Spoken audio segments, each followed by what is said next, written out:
Welcome to the Crime for Sleep channel. Let me know where you're watching from and what time it is. And don't forget to like, comment, and subscribe. Story 1. I still remember the weight of that yearbook in my hands. It was a Friday evening in late October, the kind where autumn's chill seeps through window frames and settles into the corners of old houses. Rain tapped gently against the roof of my mother's Victorian home in Millfield, a rhythmic, soothing sound that had nearly lulled me to sleep as I sorted through boxes in the attic.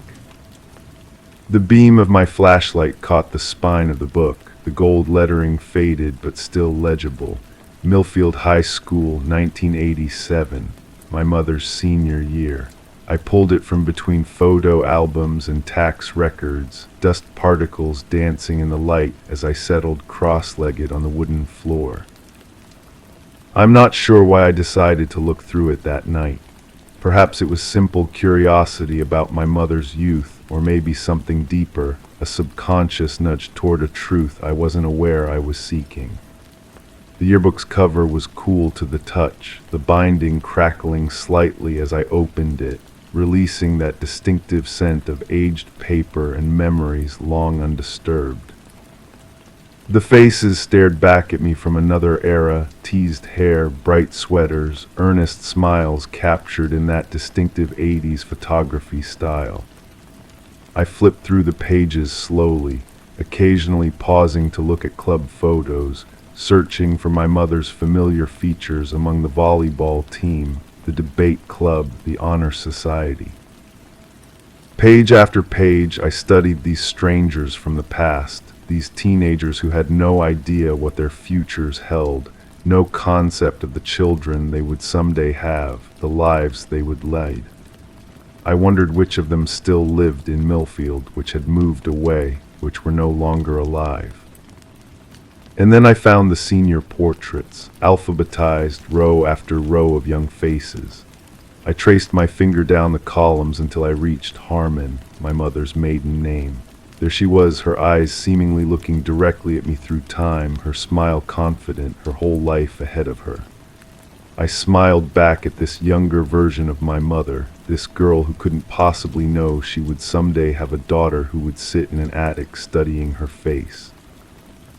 That's when I noticed it on the opposite page in the H section.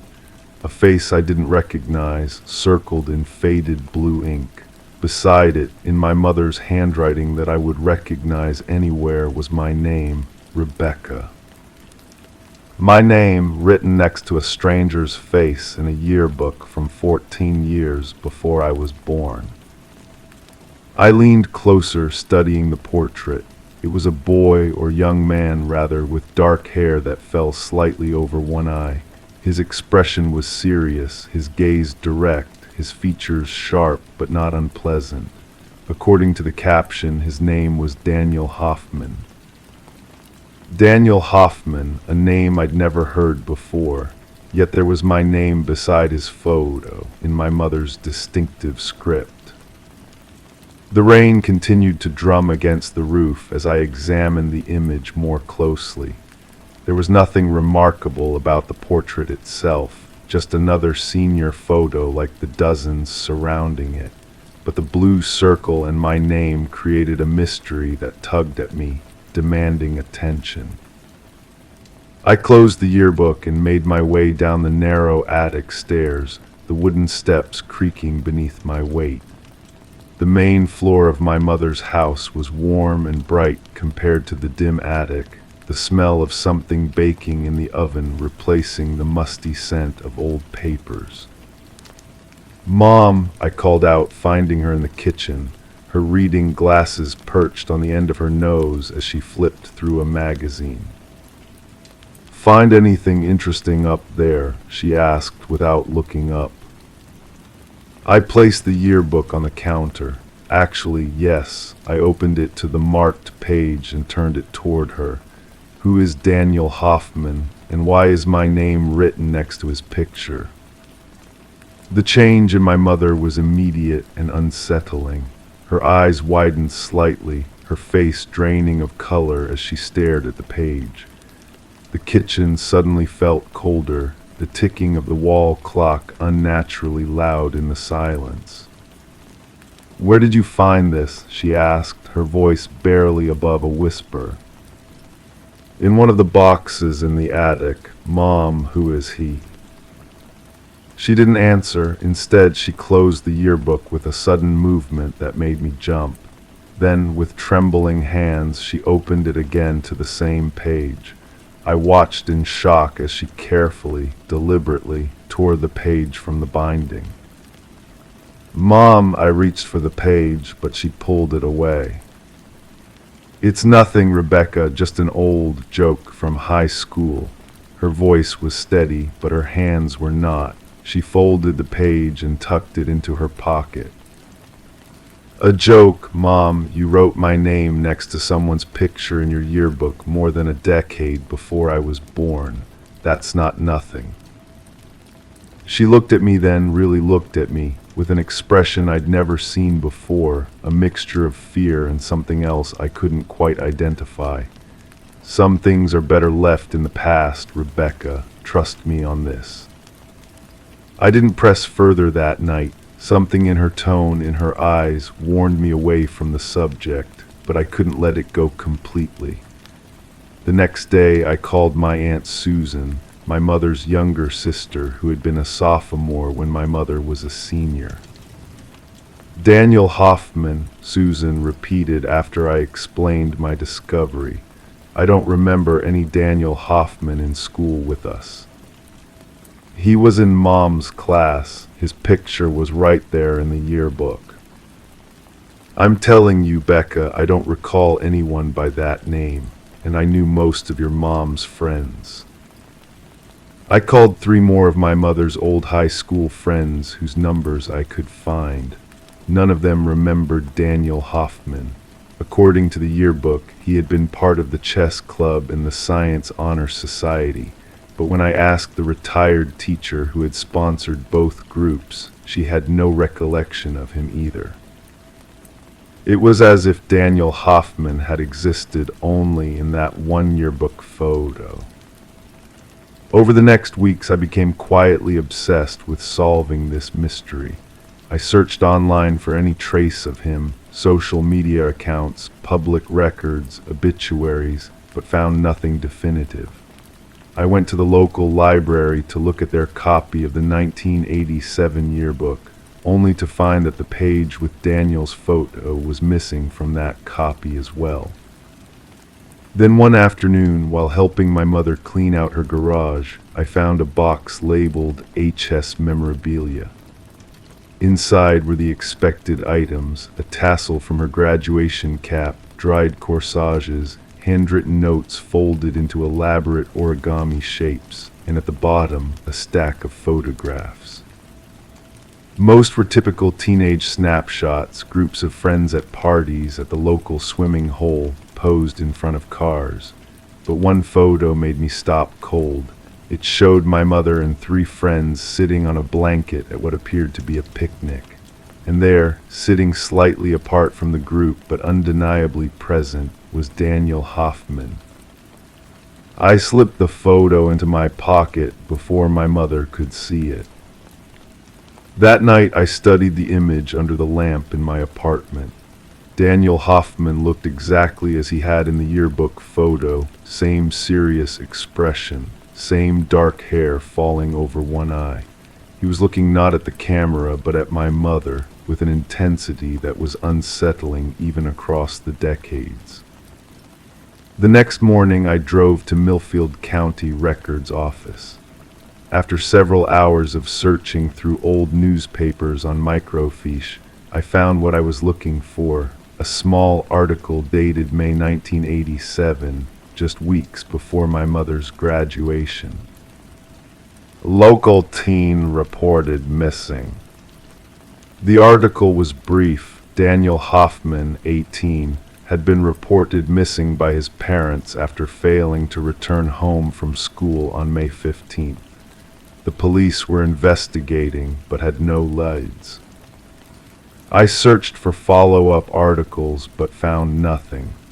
It was as if Daniel Hoffman had disappeared from the newspaper pages just as thoroughly as he had disappeared from people's memories. When I returned to my mother's house that evening, I found her sitting in the darkened living room, the torn yearbook page resting on her lap. She looked up as I entered, her eyes red-rimmed. "I knew you wouldn't let it go," she said softly. "You're too much like me." I sat beside her on the couch, heart pounding. Who was he, Mom? What happened to him? She was silent for so long that I thought she wouldn't answer. When she finally spoke, her voice was distant, as if coming from somewhere far away in time.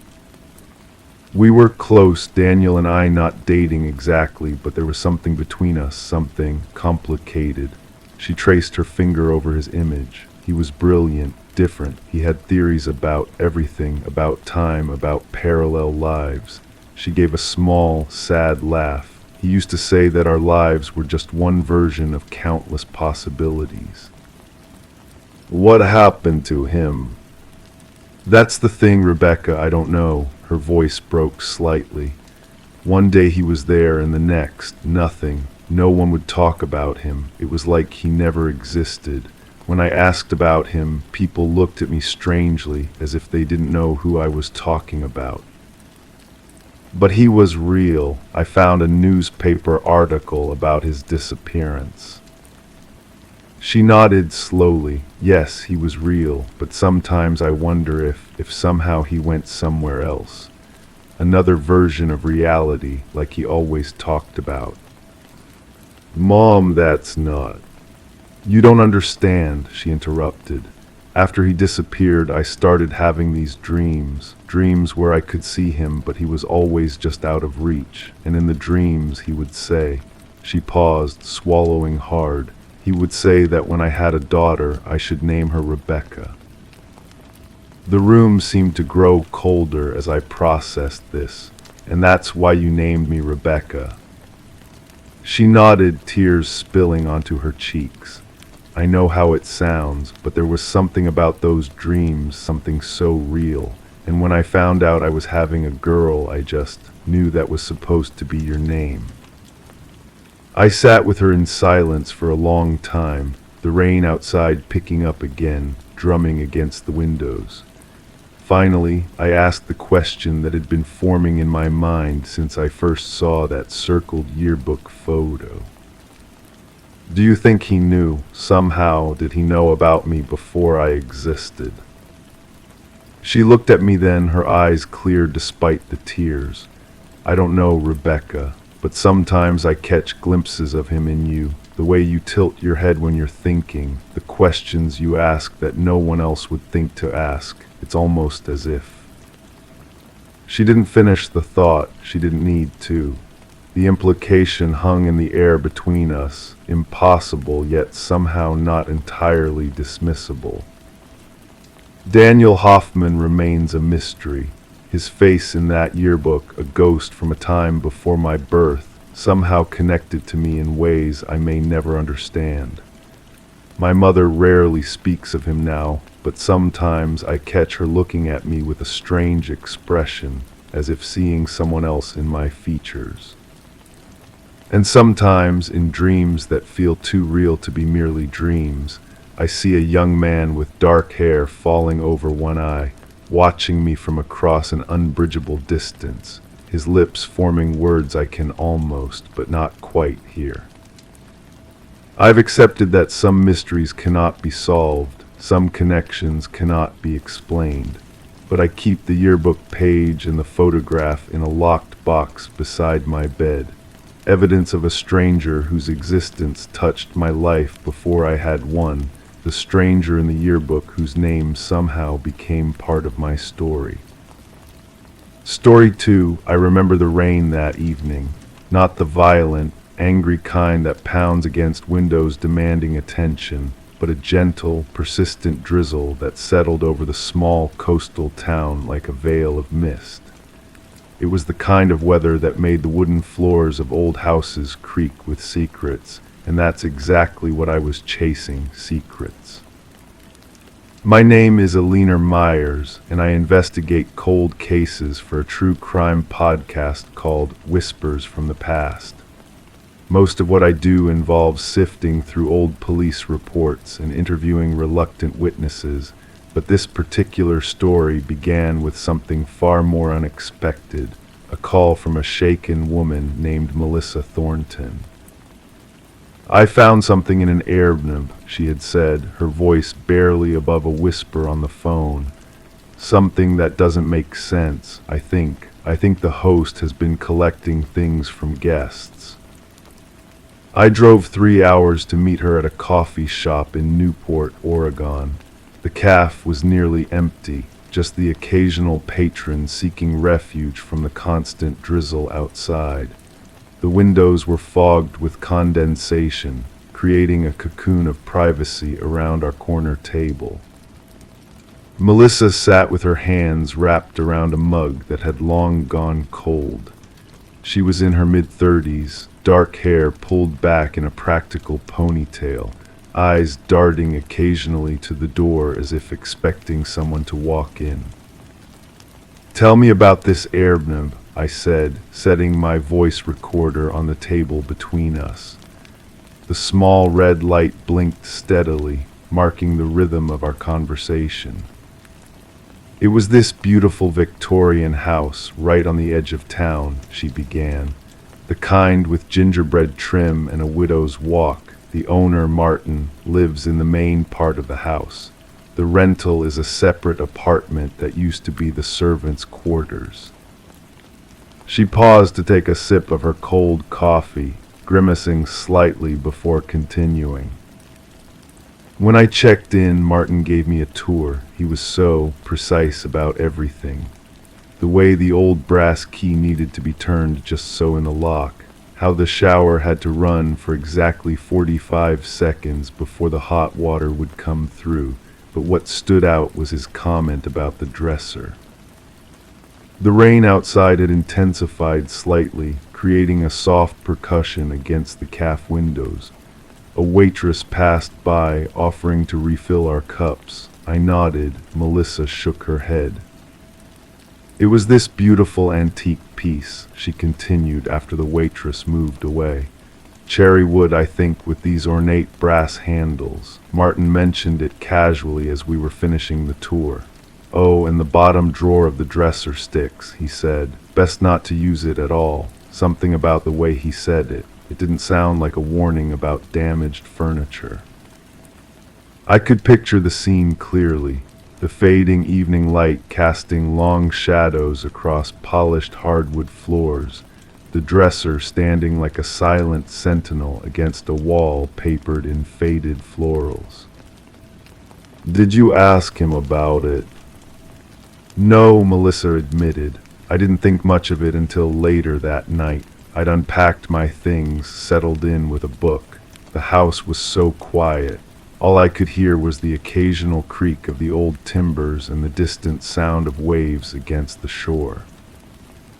She leaned forward now, her voice dropping lower. "I kept looking at that drawer. It was like it was calling to me. I know how that sounds, but there was something about the way he had mentioned it that stuck with me. After about an hour, I decided to try it." "And it wasn't stuck at all, was it?" I asked, already sensing where this was going. "No," she whispered. "It slid open smoothly, almost too smoothly, like it had been recently oiled."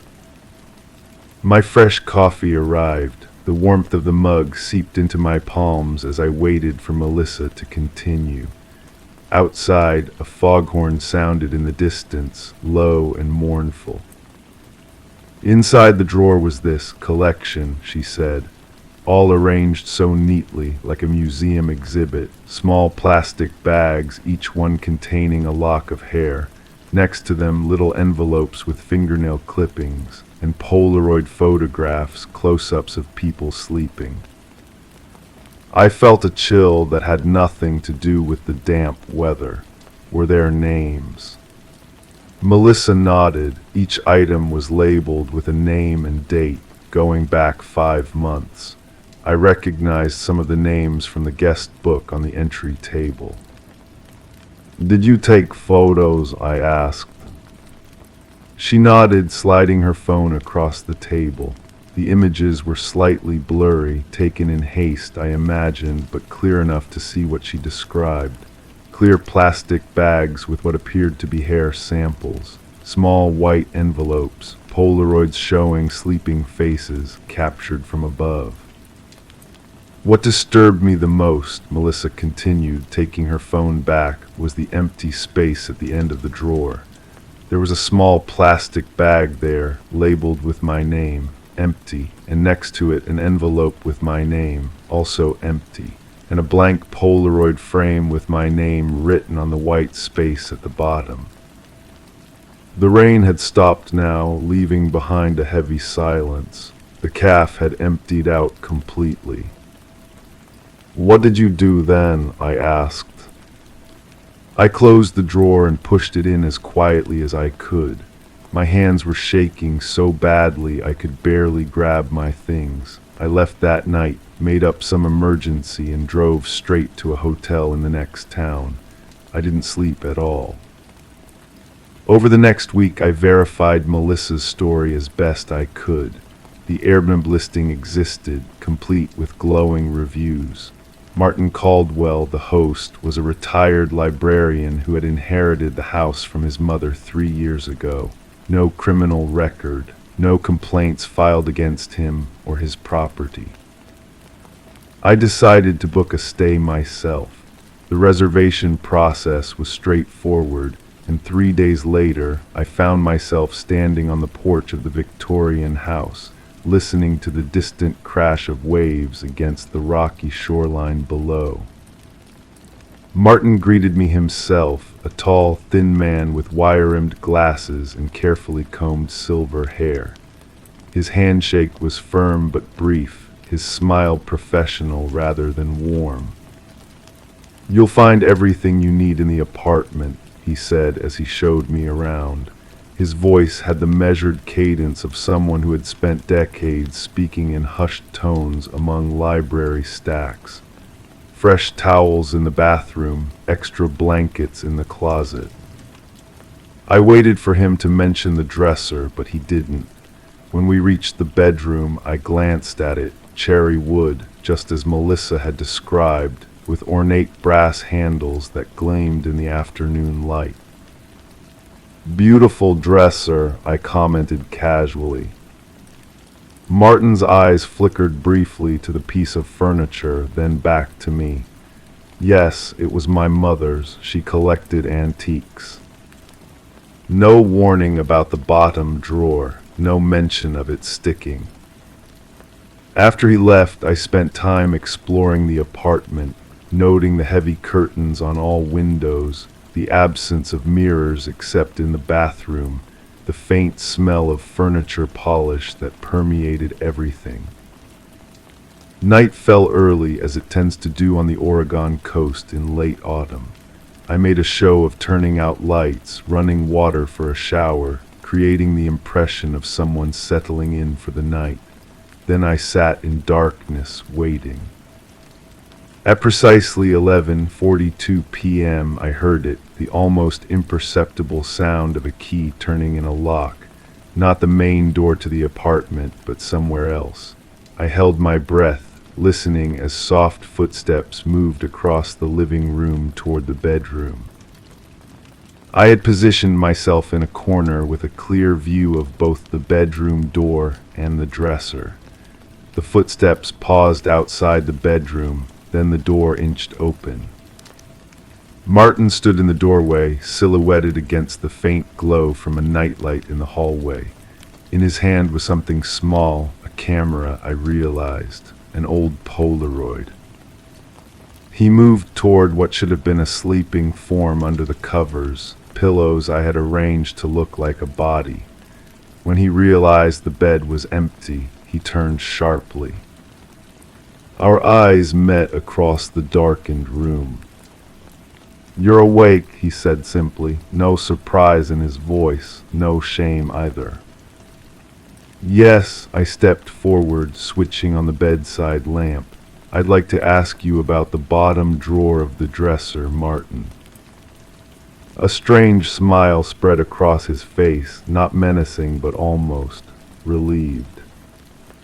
You're not like the others, he said. They never ask directly. They just look when they think I don't know. He crossed to the dresser and pulled open the bottom drawer with practiced ease. Just as Melissa had described, inside were the small bags of hair, the envelopes, the Polaroids. Why? I asked. Martin adjusted his glasses, looking down at his collection with something like tenderness. They stay in my home, sleep under my roof. I protect them while they're vulnerable. Is it so wrong to keep a small token, a memory? You take these things without permission, I said. You photograph people while they're sleeping. I've never hurt anyone, he insisted, a note of defensiveness entering his voice. I'm a collector of moments, that's all. Everyone who stays here leaves something behind, whether they know it or not. A hair on a pillow, a fingernail caught in the bathroom drain. I just organize what would be discarded. We talked for hours that night about boundaries, about privacy, about the line between appreciation and violation. By morning, Martin had agreed to therapy. I had agreed not to go to the police if he removed his listing and returned all the items he had collected to me for disposal. 3 months later, the Victorian house with the widow's walk was sold. Martin moved to Arizona to live with his sister. The drawer full of intimate souvenirs was incinerated at my request. But sometimes, on rainy nights when the house creaks around me, I think about those empty spaces in the drawer. The bag with my name, the envelope, the blank Polaroid. And I wonder what Martin managed to collect from me before our conversation. What small piece of myself remains in his possession, a souvenir of the night I confronted a man who collected pieces of strangers while they slept beneath his roof. Some mysteries I've learned are better left unsolved. Story 3. They were installing a new floor when they uncovered a steel door buried in the concrete. It led to a narrow, windowless room, padded walls, a cot, a microphone bolted to the ceiling, and a name scratched into the corner, hers. I still remember the weight of the case file in my hands that morning. The manila folder had a certain heft to it, substantial enough to know that whatever was inside would consume my thoughts for weeks to come. The office was quiet, just the gentle hum of the air conditioning and the occasional distant ring of a phone somewhere down the hallway.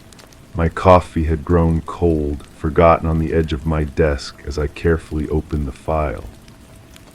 The photograph slid out first. Clinical, detached images of a concrete floor broken open, revealing what looked like a submarine hatch, a heavy steel door with a wheel lock, buried beneath what should have been an ordinary garage in an ordinary suburban neighborhood. The timestamp in the corner showed it had been discovered just 3 days ago. I ran my finger along the edge of the next photograph. The padded walls reminded me of recording studios I'd seen, except there was something unsettling about the gray foam, stained in places, worn in others.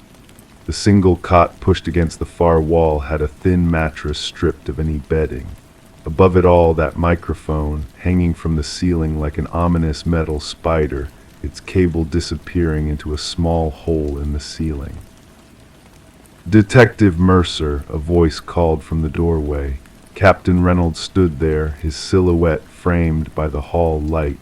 I see you've started on the Westlake case. I nodded slowly, my eyes still fixed on the final photograph. The name Caroline had been scratched into the lower corner of one wall, the letters uneven and desperate. The homeowners have only been there 8 months, Reynolds said, walking into my office. The floorboards creaked softly beneath his methodical steps. Bought the place from a bank foreclosure. They were putting in a workshop when they found it. Then Caroline, I asked, finally looking up at him. That's where it gets interesting. He settled into the chair across from my desk, the leather sighing under his weight. Caroline Winter, reported missing 6 years ago. Case went cold after 3 months. The office seemed to grow quieter, as if the building itself was holding its breath. I pulled out my notebook, the familiar texture of the paper grounding me as I opened to a fresh page. The original case file is being sent over, Reynolds continued, but here's what we know so far. Caroline Winter, 28 years old, kindergarten teacher, disappeared after leaving a friend's house on a Friday night. Her car was found at a shopping center 3 miles from her apartment. No signs of struggle, no witnesses. I wrote each detail down, my pen scratching against the paper in the quiet room. Who owned the house before the foreclosure? Martin Green, Reynolds replied, 52 at the time, software engineer who worked from home, left town suddenly about 4 years ago. Bank took the house after a year of no payments. And nobody thought to check the garage.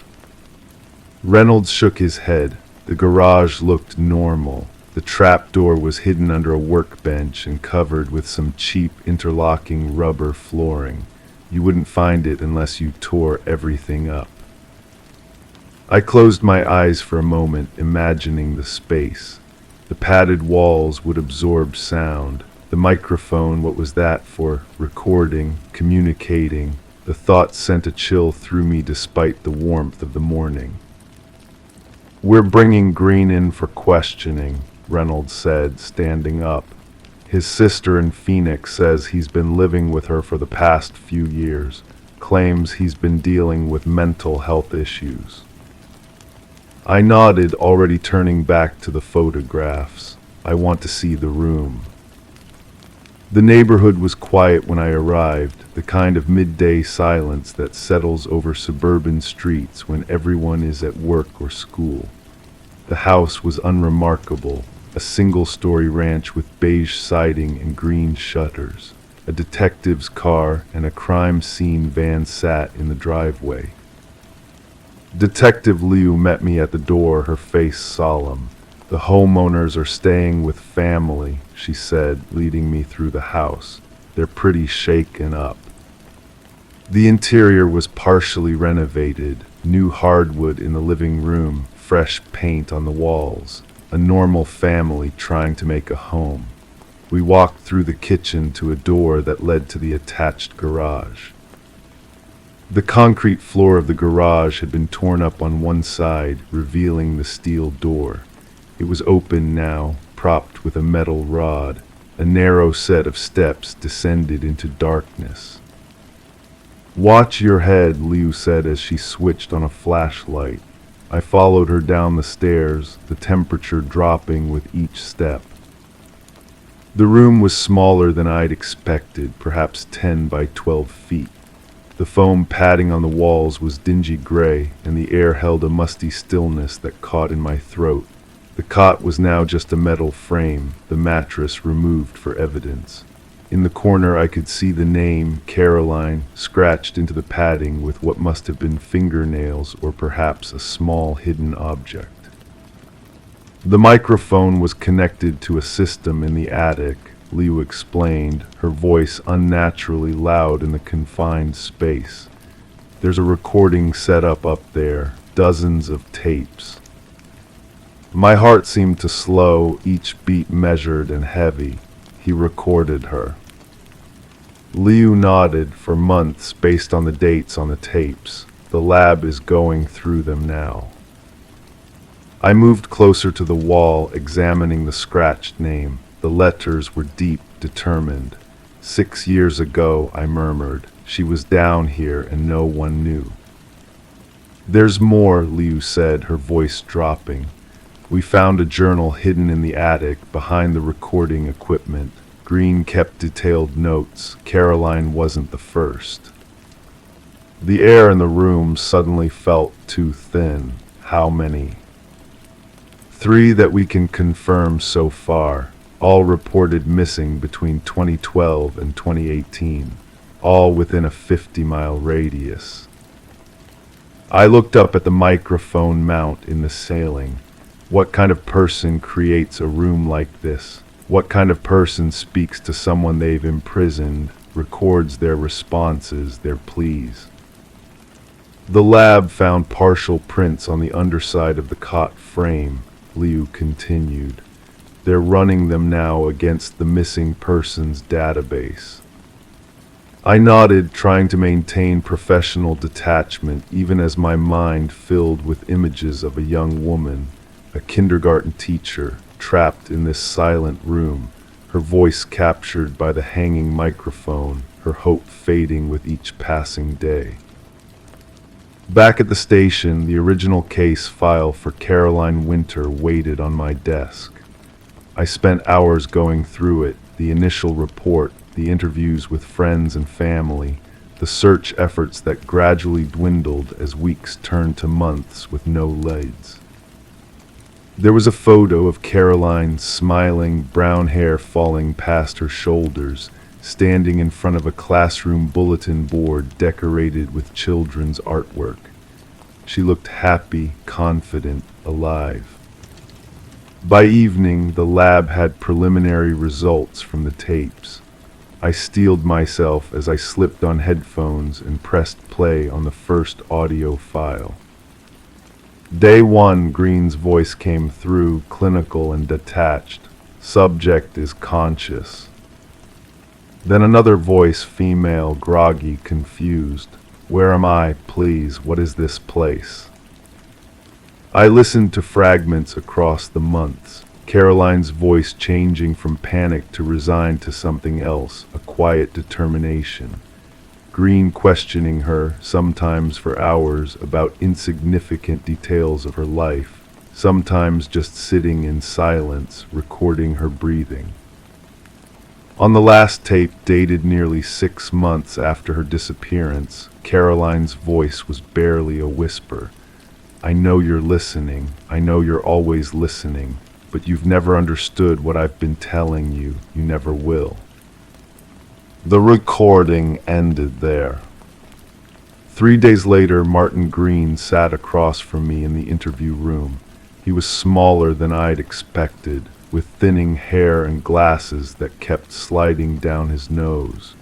His hands were steady as they rested on the table. I helped them, he said, his voice soft but clear. I saved them from all the noise, all the chaos. I gave them peace. You kidnapped them, I replied, keeping my voice level. You held them against their will. Caroline Winter, Lisa Dawson, Teresa Martinez. They had families, lives. Green smiled slightly. They had confusion, distraction. I helped them focus, helped them find their true voice. The recordings prove it. Where are they now, Martin? His eyes met mine, calm and untroubled, where they wanted to be, where it's quiet. We found the first body 2 days later, buried in the woods behind an abandoned quarry 20 miles from Green's house. Caroline Winter, identified through dental records. The other 2 were discovered in the following week in similar remote locations. The case file grew heavier with each new report, each new photograph, each transcribed recording. At night, I would lie awake, hearing Caroline's voice from those tapes, the gradual transition from fear to that final, resigned whisper. The trial won't begin for months. Sometimes I drive past the house, now empty again, a for sale sign tilting in the front yard. I wonder about the room beneath the garage, sealed up now behind police tape and plywood. I wonder about the voices that were captured there, preserved on plastic ribbons of magnetic tape. And sometimes, in the quiet hours of early morning, I imagine I can hear Caroline's last recorded words, still hanging in the air of that soundproof room. You never understood what I've been telling you. You never will. But I'm listening now, and I won't stop until her story and the stories of all the others are fully told. Story 4, she found it folded in her jacket pocket. A purchase she didn't remember, a gas station she'd never been to, but the most disturbing part wasn't the total or the location. It was the note at the bottom. Thanks for stopping again. Come alone next time. I remember the day Sarah Walker brought that receipt into our precinct. It was one of those autumn afternoons when the light comes through the windows at an angle that makes the dust particles dance like tiny conspirators. The heating system in our old building hummed with a low, persistent drone, creating a blanket of white noise that seemed to isolate us from the rest of the world. "Detective Morris," she said, her voice steady but with an undercurrent I'd learned to recognize in my 15 years on the force. It was the sound of someone who had looked into their ordinary life and found something inexplicable staring back. "I need to report something unusual." She placed the receipt on my desk. It was printed on thermal paper, already fading at the creases where it had been folded. Valley Road Gas and Convenience, it read at the top, an address in Pinewood County about 40 miles north of town. The date was from 3 days prior. The purchase, regular unleaded gasoline, $37.42, a coffee, $1.89, and a pack of menthol cigarettes, $8.99. Sarah didn't smoke. She'd never smoked. "I've never been to this place," she said, her fingertip lightly touching the paper as if making sure it was real.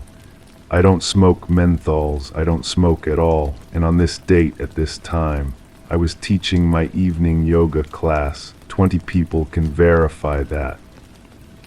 I picked up the receipt, feeling the smooth, slightly waxy surface between my fingers.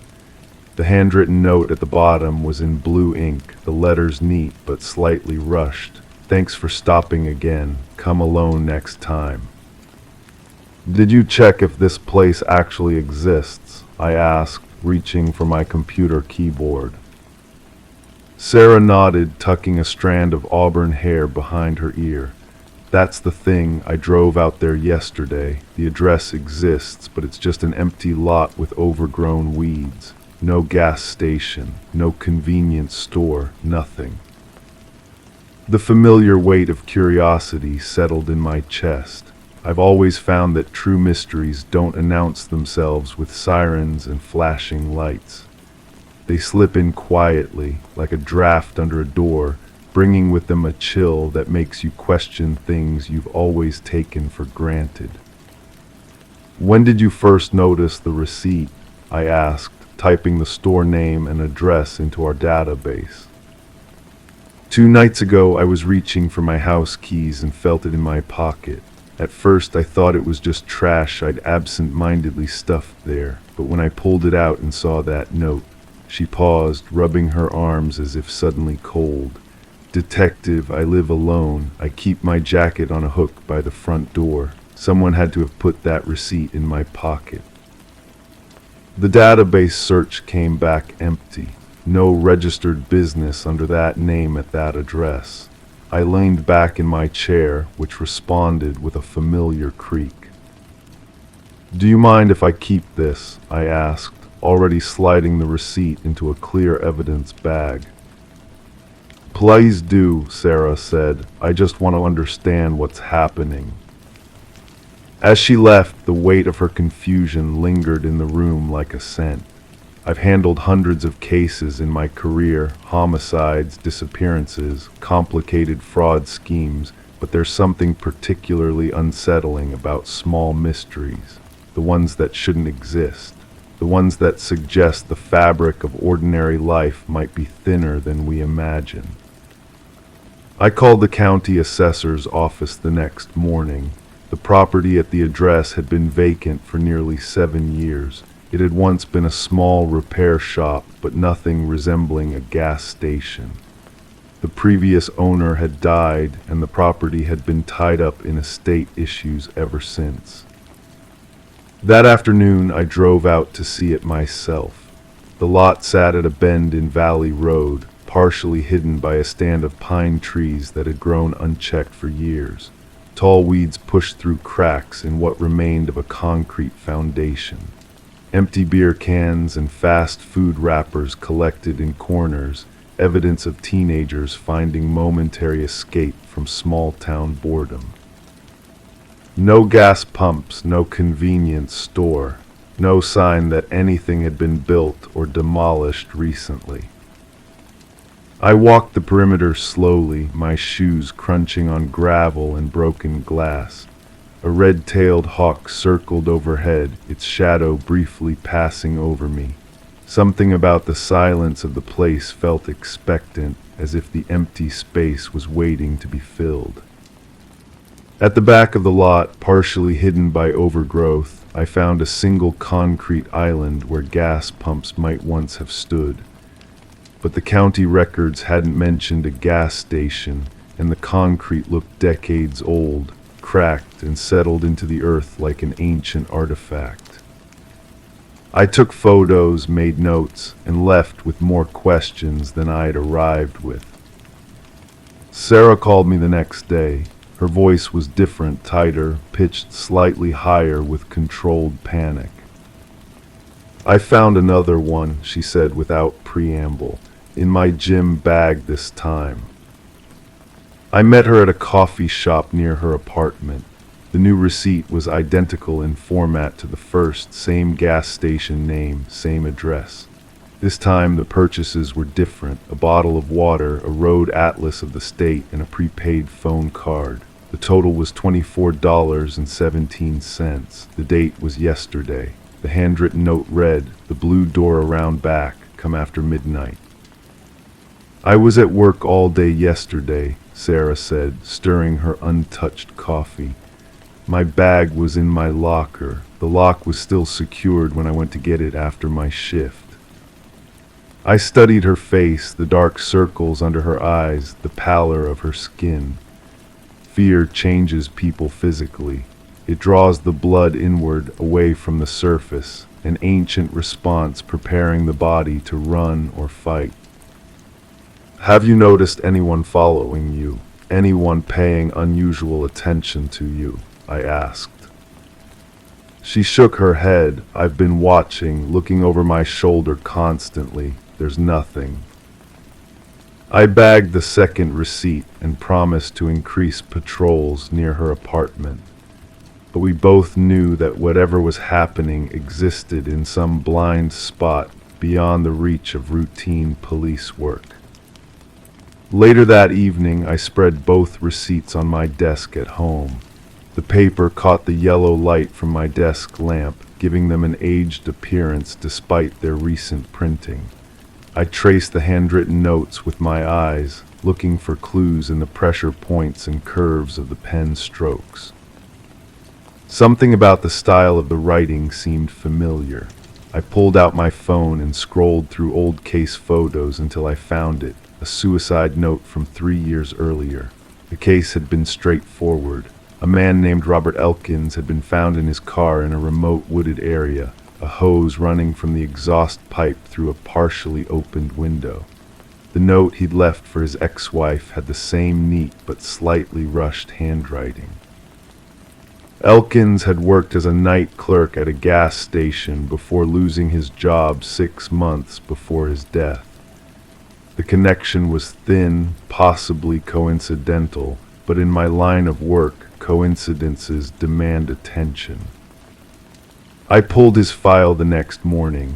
His last known address was an apartment complex less than a mile from Sarah's.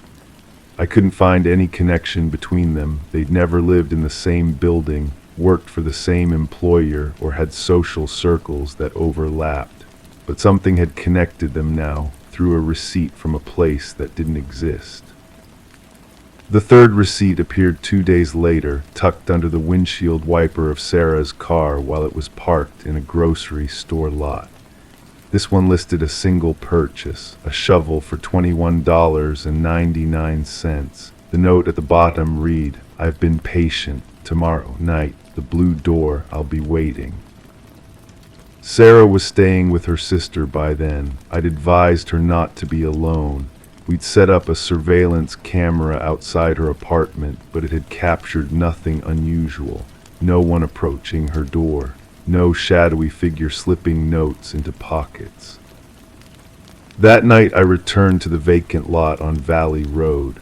The temperature had dropped with the sun, and a thin ground fog had formed, curling around the weeds and broken concrete like ghostly fingers. I parked my unmarked car across the street and waited, the engine off, the only sound the occasional passing vehicle and the steady rhythm of my own breathing. At 11:30, headlights appeared around the bend, slowing as they approached the lot. A dark sedan pulled in, its tires crunching on the debris-strewn surface. The driver cut the lights but left the engine running. I waited, my hand resting on my service weapon. After several minutes, the car door opened and a figure emerged, tall, male, moving with purpose despite the uneven ground. He walked to the back of the lot, to the area where I'd found the old concrete island. I followed at a distance, using the shadows for cover. The man approached what looked like a solid wall of weeds and underbrush, then disappeared into them. When I reached the spot, I found what he had found, a narrow path leading to a small structure I hadn't noticed during my daylight visit. It was partially buried in the hillside at the back of the property, its entrance obscured by years of unchecked growth. The door was painted a faded blue. I drew my weapon and approached slowly. The door was ajar, a faint light visible through the crack. I pushed it open with my foot, announcing myself as police. The space inside was small and surprisingly clean. A single battery-powered lantern sat on a metal table, illuminating walls lined with maps. Each map was marked with red pins connected by strings, creating a web of locations that stretched across 3 counties. In the center of the table was a stack of thermal paper receipts, blank except for the pre-printed header, Valley Road Gas and Convenience, and a blue ballpoint pen. The man was Robert Elkins, the same Robert Elkins who had supposedly died 3 years earlier. He sat calmly in a folding chair in the corner, as if he'd been expecting me. "You found me instead of her," he said. His voice was rough from disuse. "I knew it might happen this way." "You're supposed to be dead," I said, keeping my weapon trained on him. "That was the plan," he replied, "to disappear, start over. But then I saw her, Sarah, at the grocery store last month. She looked exactly like Annie, my Annie, before the accident changed her."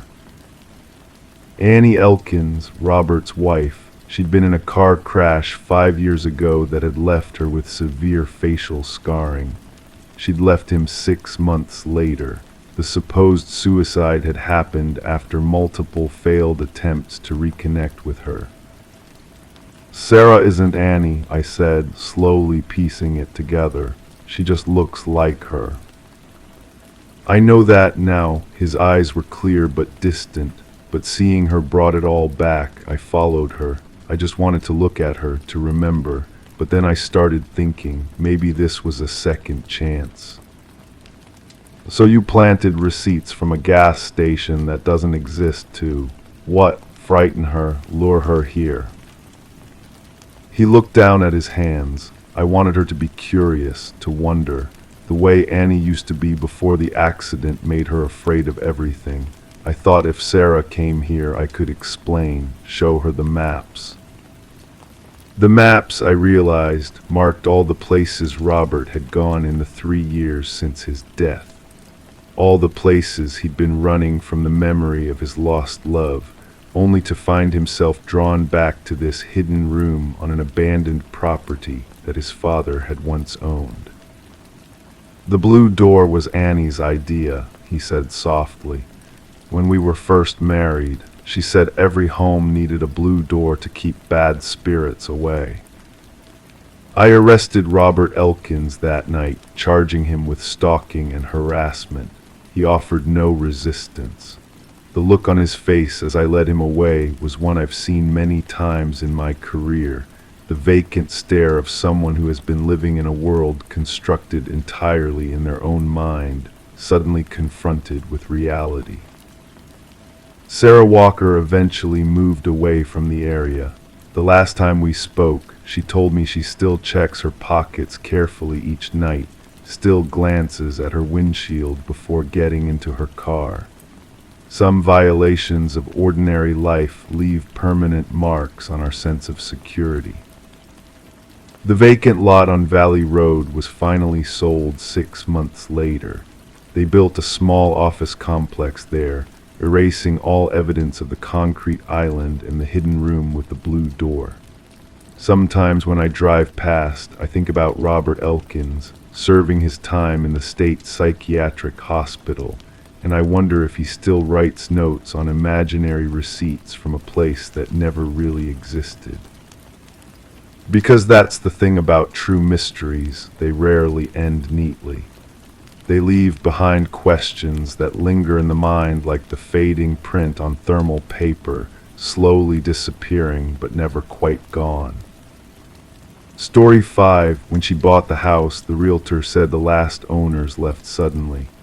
In the attic, she found a finished nursery, cribs, stuffed animals, even diapers. On the wall, hand-painted in cursive, "Happy first birthday, Eliza," but no birth certificate, no records, and she had never told anyone that was the name she'd chosen if she had a daughter. I still remember the weight of the case file as I placed it on my desk that morning. Detective work is often mundane, reports, interviews, evidence logs, but sometimes a case arrives that settles into your bones like a winter chill. This was one of those cases. Meredith Kane had purchased the Victorian home on Sycamore Lane at what the realtor called a motivated seller's price. The previous owners, the Harringtons, had moved out with unusual haste just 3 months prior. Nothing particularly suspicious about that on its own. People move for all sorts of reasons, new jobs, financial troubles, family emergencies. But what Meredith found in the attic defied simple explanation. The space had been converted into a nursery, painted in soft yellows and greens. A white wooden crib stood in the corner, made up with fresh linens. Stuffed animals, a rabbit, a bear, an elephant, sat arranged on a shelf, seemingly waiting for a child's embrace. A changing table held neatly stacked diapers. A mobile of stars and moons hung motionless above the crib. And there, on the wall above where a baby would sleep, painted in delicate cursive, "Happy first birthday, Eliza." I ran my fingers over the edge of the photograph Meredith had taken of the nursery. The room was immaculate, as if prepared for a baby's imminent arrival, or as if a baby had been there until very recently. I spoke to the neighbors, I said, my voice low and measured in the quiet of my office. The ticking of the wall clock marked time between my words. None of them recall the Harringtons having a baby or even being pregnant. My partner, Detective Lorna Reeves, leafed through property records spread across her side of the desk. The Harringtons lived there for almost 4 years, James and Claire, both in their early 30s. The papers whispered as she turned them. No birth records for an Eliza Harrington in the county, no death certificates either. What unsettled Meredith most, what had brought her to our precinct on that gray Tuesday morning, wasn't just the abandoned nursery, it was the name.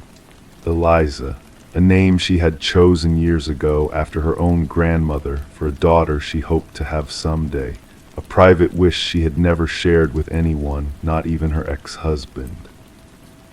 A coincidence, Lorna suggested, though her tone held doubt. Maybe, I conceded, though 20 years in law enforcement had taught me to question coincidences. But there's something else. I slid another document across the desk. County records showed that the Harringtons had filed for permits to renovate the attic 8 months before their sudden departure. The contractor who did the work remembered them clearly. They were so excited, he had told me over the phone, said they were expecting, wanted everything perfect for their little girl. I sipped my coffee, now grown cold. So where is she, this Eliza who may or may not exist? We started with the obvious, birth records from neighboring counties, hospital records, adoption agencies. Nothing.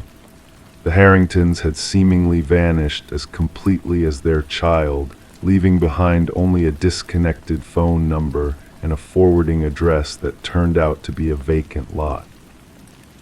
3 days into our investigation, we gained access to their financial records. Claire Harrington had made multiple purchases from baby boutiques. James had withdrawn $5,000 in cash the week before they left. Their credit cards showed gasoline purchases tracking westward, Illinois, Iowa, Nebraska, before activity ceased altogether. They were running from something, Lorna observed as we pinned their last known locations to the map on our office wall. The soft glow of desk lamps cast long shadows across the floor. Outside, rain began to fall, tapping against the windows like impatient fingers. I nodded slowly, or someone. A week passed, we interviewed former colleagues, distant relatives. The picture that emerged was ordinary, almost too ordinary. James worked in it. Claire was a part-time librarian. They attended neighborhood barbecues. They decorated for Christmas. They kept to themselves, but not unusually so. Then came the call from Meredith. She had been cleaning out the last of the items from the attic nursery when she found it, a small notebook tucked behind the radiator. Claire's diary. The pages felt delicate beneath my fingertips as I turned them in the quiet of the evidence room. Claire's handwriting was neat, precise. She documented her pregnancy with the wonder of a first-time mother, morning sickness, first kicks, the shape of her growing belly. She wrote of nursery colors and baby names, and then in entries from the final month, something changed. I feel watched, she wrote. Someone left a baby blanket on our porch today, pink with elephants, no card. James says I'm being paranoid.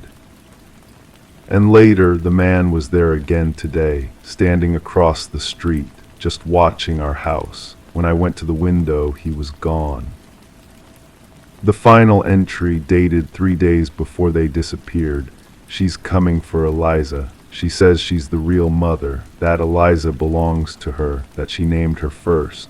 God help us, she knows things she couldn't possibly know. I closed the diary, the weight of unease settling in my chest. The case was shifting beneath my feet, transforming from abandoned nursery to something darker. We located Claire's obstetrician the next day. Dr. Melissa Warner remembered her clearly, a normal pregnancy, a healthy baby girl born 6 months before the Harringtons disappeared. Yes, she had records. Yes, there was a birth certificate. Eliza Grace Harrington. Why wouldn't the birth appear in county records? Lorna asked as we drove back to the station. I watched raindrops trace paths down the passenger window. It would, unless someone removed it. Back at Meredith's house, we found more. A loose floorboard in the nursery concealed a small box containing a lock of fine baby hair, a hospital bracelet, and a photograph of Claire holding a newborn, her face tired but radiant.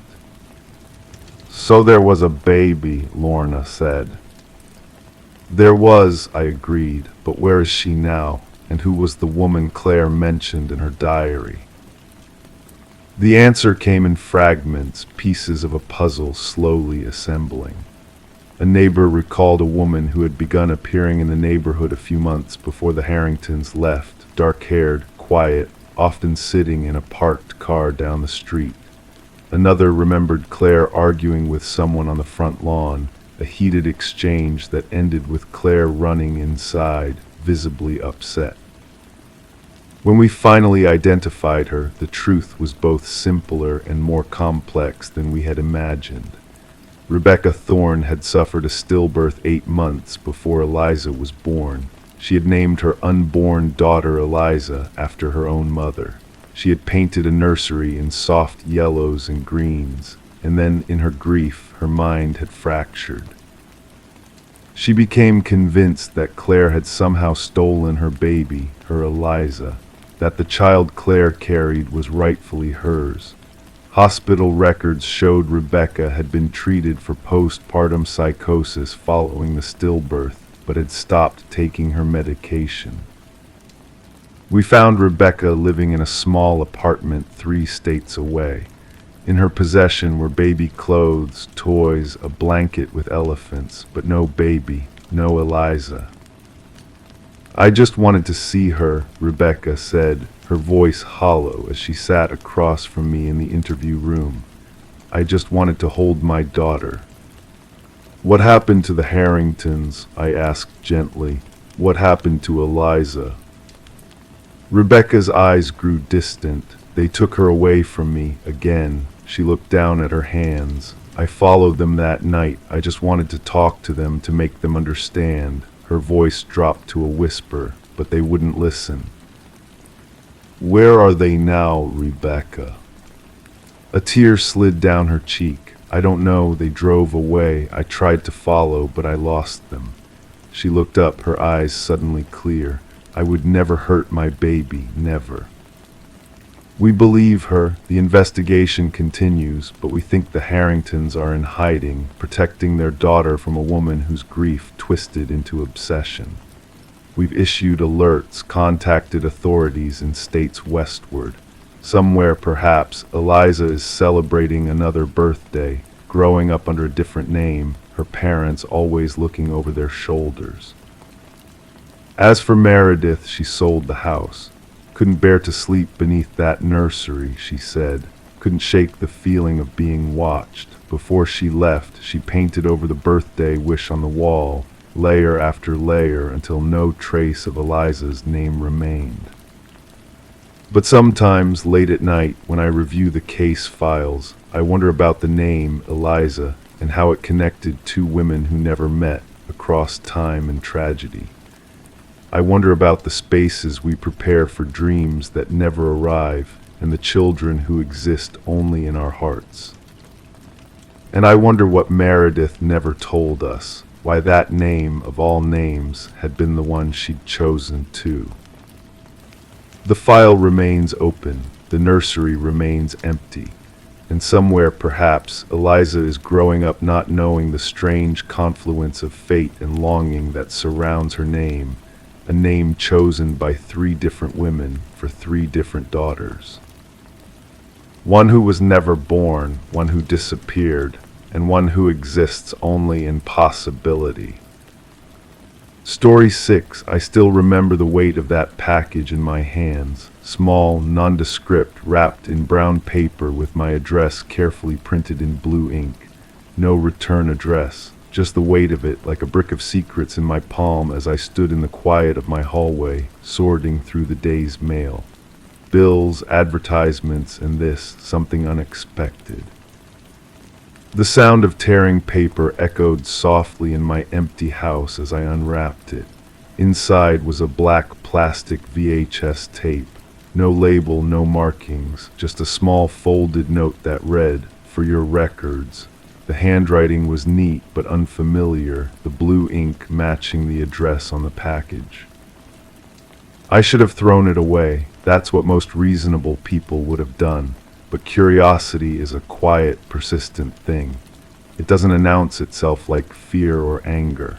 It whispers, it nudges, It gently pulls you forward until you find yourself sliding the tape into an old VCR that's been gathering dust in your living room cabinet for years. The television hummed to life, that distinctive electronic whine filling the room as the screen flickered from blue to static, and then to an image so familiar it took me several long moments to understand what I was seeing. My living room, this living room, the very space I was sitting in. The footage was grainy, the kind of low-quality recording you'd expect from outdated equipment. Black and white, slightly off-center, as if the camera had been hastily positioned. What struck me most was the stillness of it. No dramatic music, no narration, just the silent, patient observation of my personal space. My coffee table with the stack of books I'd been meaning to read. The throw blanket draped over the arm of my couch, exactly how I'd left it that morning. The framed photograph of my sister and me at the beach last summer. All the little details that make a house a home, captured through someone else's lens. I felt the air in my lungs grow heavy, as if the oxygen had suddenly become thick and difficult to breathe. My fingers tightened around the remote control as I continued to watch, unable to look away. The timestamp in the corner of the screen indicated this was filmed 3 weeks ago, a Tuesday afternoon when I should have been at work, and indeed the living room was empty at first, just my furniture, my possessions, bathed in the gray light of a cloudy day filtering through the windows. Then I appeared. I watched myself enter the frame, keys jangling in my hand, setting down my purse on the side table like I always do. I watched myself kick off my shoes, roll my shoulders to release the tension of the workday, and head toward the kitchen, disappearing from view. The camera didn't follow. It remained fixed on the living room, patient and unblinking. Minutes passed on the recording. I heard myself, distant, muffled, moving around in the kitchen, the sound of a kettle whistling, the clink of a spoon against ceramic. Then I reappeared with a mug of tea, settling onto the couch, picking up a book. It was mundane, ordinary, and deeply, profoundly disturbing. Who had been in my home? How had they entered without leaving any trace? Why had they recorded these private moments of my life? And most importantly, why had they sent the evidence to me? I fast-forwarded through hours of footage, me reading, me talking on the phone, me falling asleep on the couch. The light changing as day turned to evening, the automatic lamp timer clicking on at precisely 6:30 p.m. Every detail of my routine laid bare, documented with clinical precision. I slowed the playback when I noticed something different. As the timestamp showed 9:17 p.m., the camera moved. Slightly at first, a subtle shift in angle and then with purpose. Whoever was filming had decided to change position. The frame now included my front door, centered perfectly in the shot. 3 minutes passed, then at exactly 9:20 p.m., someone knocked. On the recording, I watched myself startle awake on the couch, confused and disoriented. I remembered this night now, 3 weeks ago, a Tuesday. I'd fallen asleep reading and was woken by a knock at the door. When I'd checked, no one was there. But on the video, as my recorded self approached the door, the camera began to shake slightly. The breathing of the person behind it became audible, soft, controlled, excited. I heard a whisper so faint I had to rewind and turn up the volume to catch it. Not yet, not tonight. Then the footage cut to black. I sat in the same living room that had been violated by this unknown observer, the same couch where I'd been filmed without my knowledge. The VCR hummed softly, the tape having reached its end. Outside, the street was quiet, darkness having settled over the neighborhood hours ago. I called the police, of course. They took the tape as evidence, dusted for prints, and found nothing useful. No signs of forced entry, no fingerprints that didn't belong, no explanation for how someone had entered my home, set up recording equipment, and left without a trace. Change your locks, the officer advised me. Install a security system. File a report if anything else happens. Standard advice for an unusual situation. I followed it all. New locks, security cameras, motion sensors. For weeks, I jumped at every sound, checked and rechecked that doors and windows were secure. I stayed with friends for a while, then eventually returned home, armed with new security measures and fading fear. Months passed. The incident became a story I told rarely, a strange anecdote that people reacted to with appropriate shock and concern. Life continued. The tape became a memory, filed away with other unexplained moments. Until yesterday, when another package arrived. Same brown paper, same blue ink, no return address. This time I didn't open it. It sits now on my kitchen counter as I speak with the detective assigned to my case. He wants to open it here to document whatever we find. I can feel my heart pounding as he carefully unwraps the package, revealing another unmarked VHS tape and a note. "Did you miss me?" it reads. "I've been watching, always watching."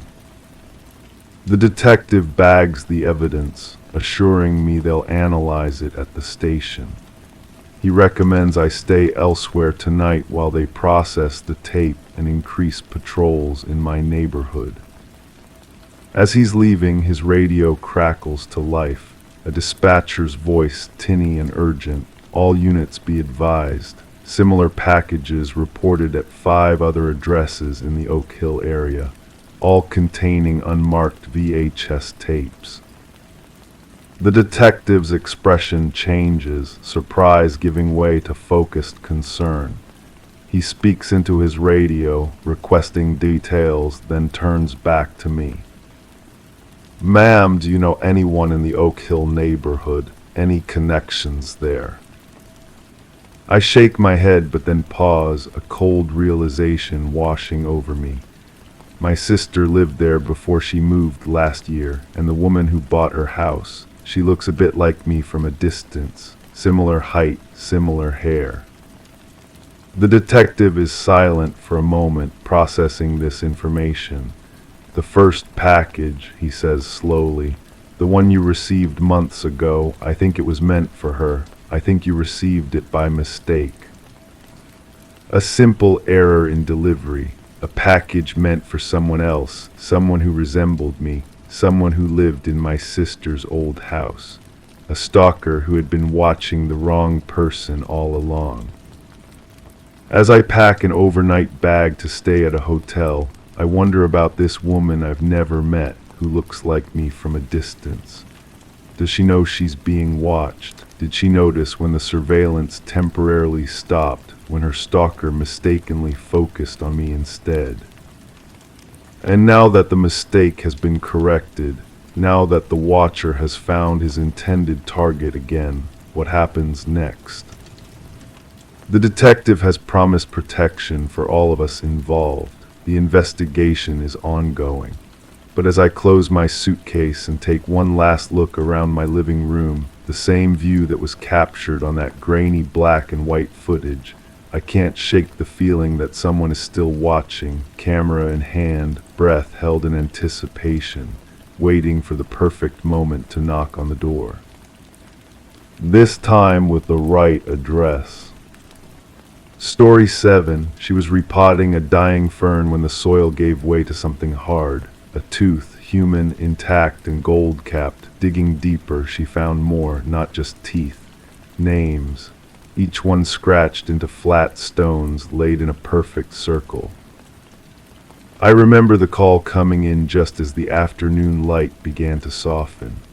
That golden hour when shadows stretch long across my office floor, when the dust motes dance in slanted beams through Venetian blinds. I was finishing my third cup of coffee, its bitterness lingering on my tongue as I picked up the receiver. "Detective Mercer," I answered, my voice carrying the weight of 20 years on the force. The voice on the other end belonged to Officer Patterson, young and still earnest. "Sir, we've got something unusual at 1742 Sycamore Lane. Woman found what looks like human remains while gardening." I sighed quietly, placing my mug down on a ring-stained case file. "What kind of remains are we talking about?" "Teeth, sir, and some stones with names carved into them, arranged in a circle." My interest peaked. In my line of work, patterns rarely appear by accident.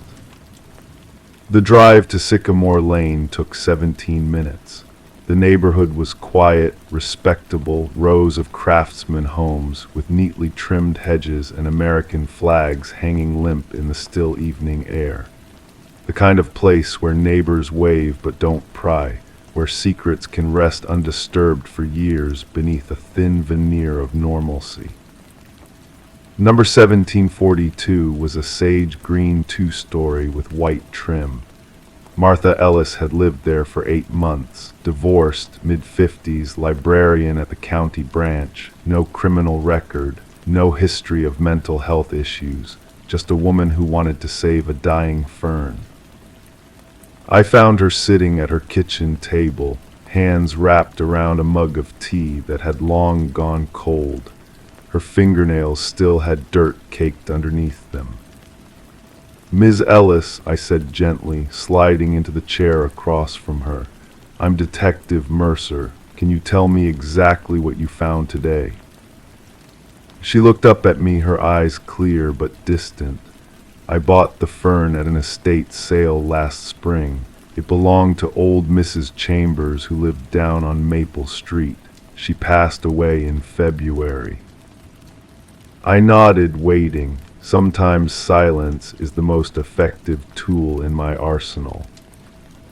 "The plant was dying," she continued after a moment. "Yellow leaves drooping. I thought it needed a bigger pot." Her fingers tightened around the mug.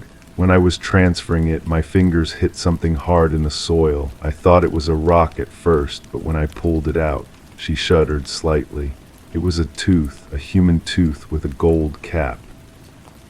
"And you kept digging," I prompted softly. "I should have called you right away, but curiosity got the better of me." She looked down at her hands, ashamed.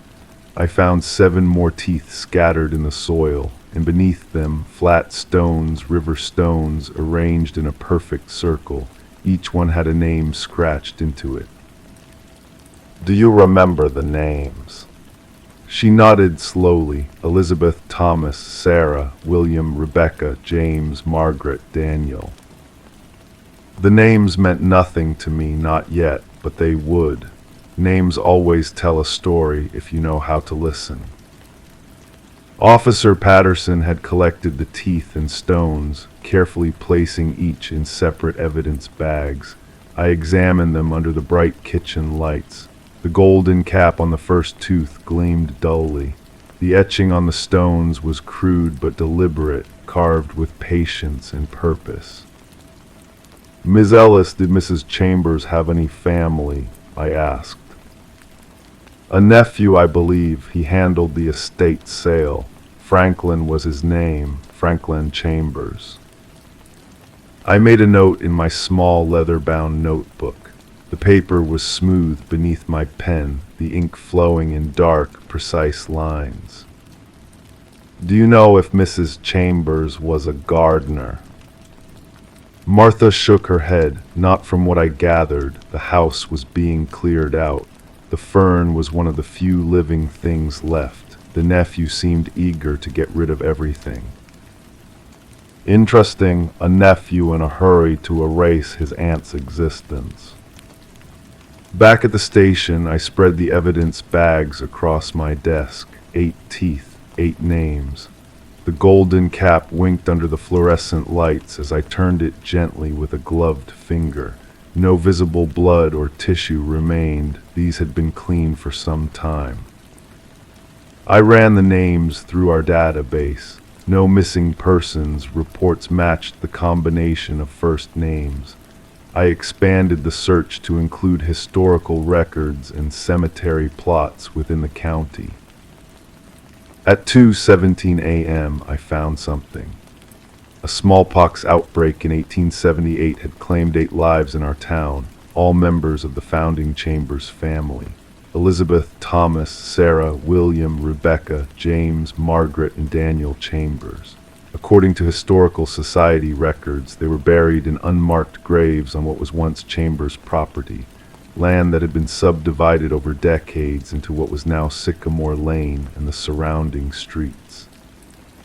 Sleep eluded me that night. I drove back to Martha Ellis's house as dawn broke, the sky turning from charcoal to lavender.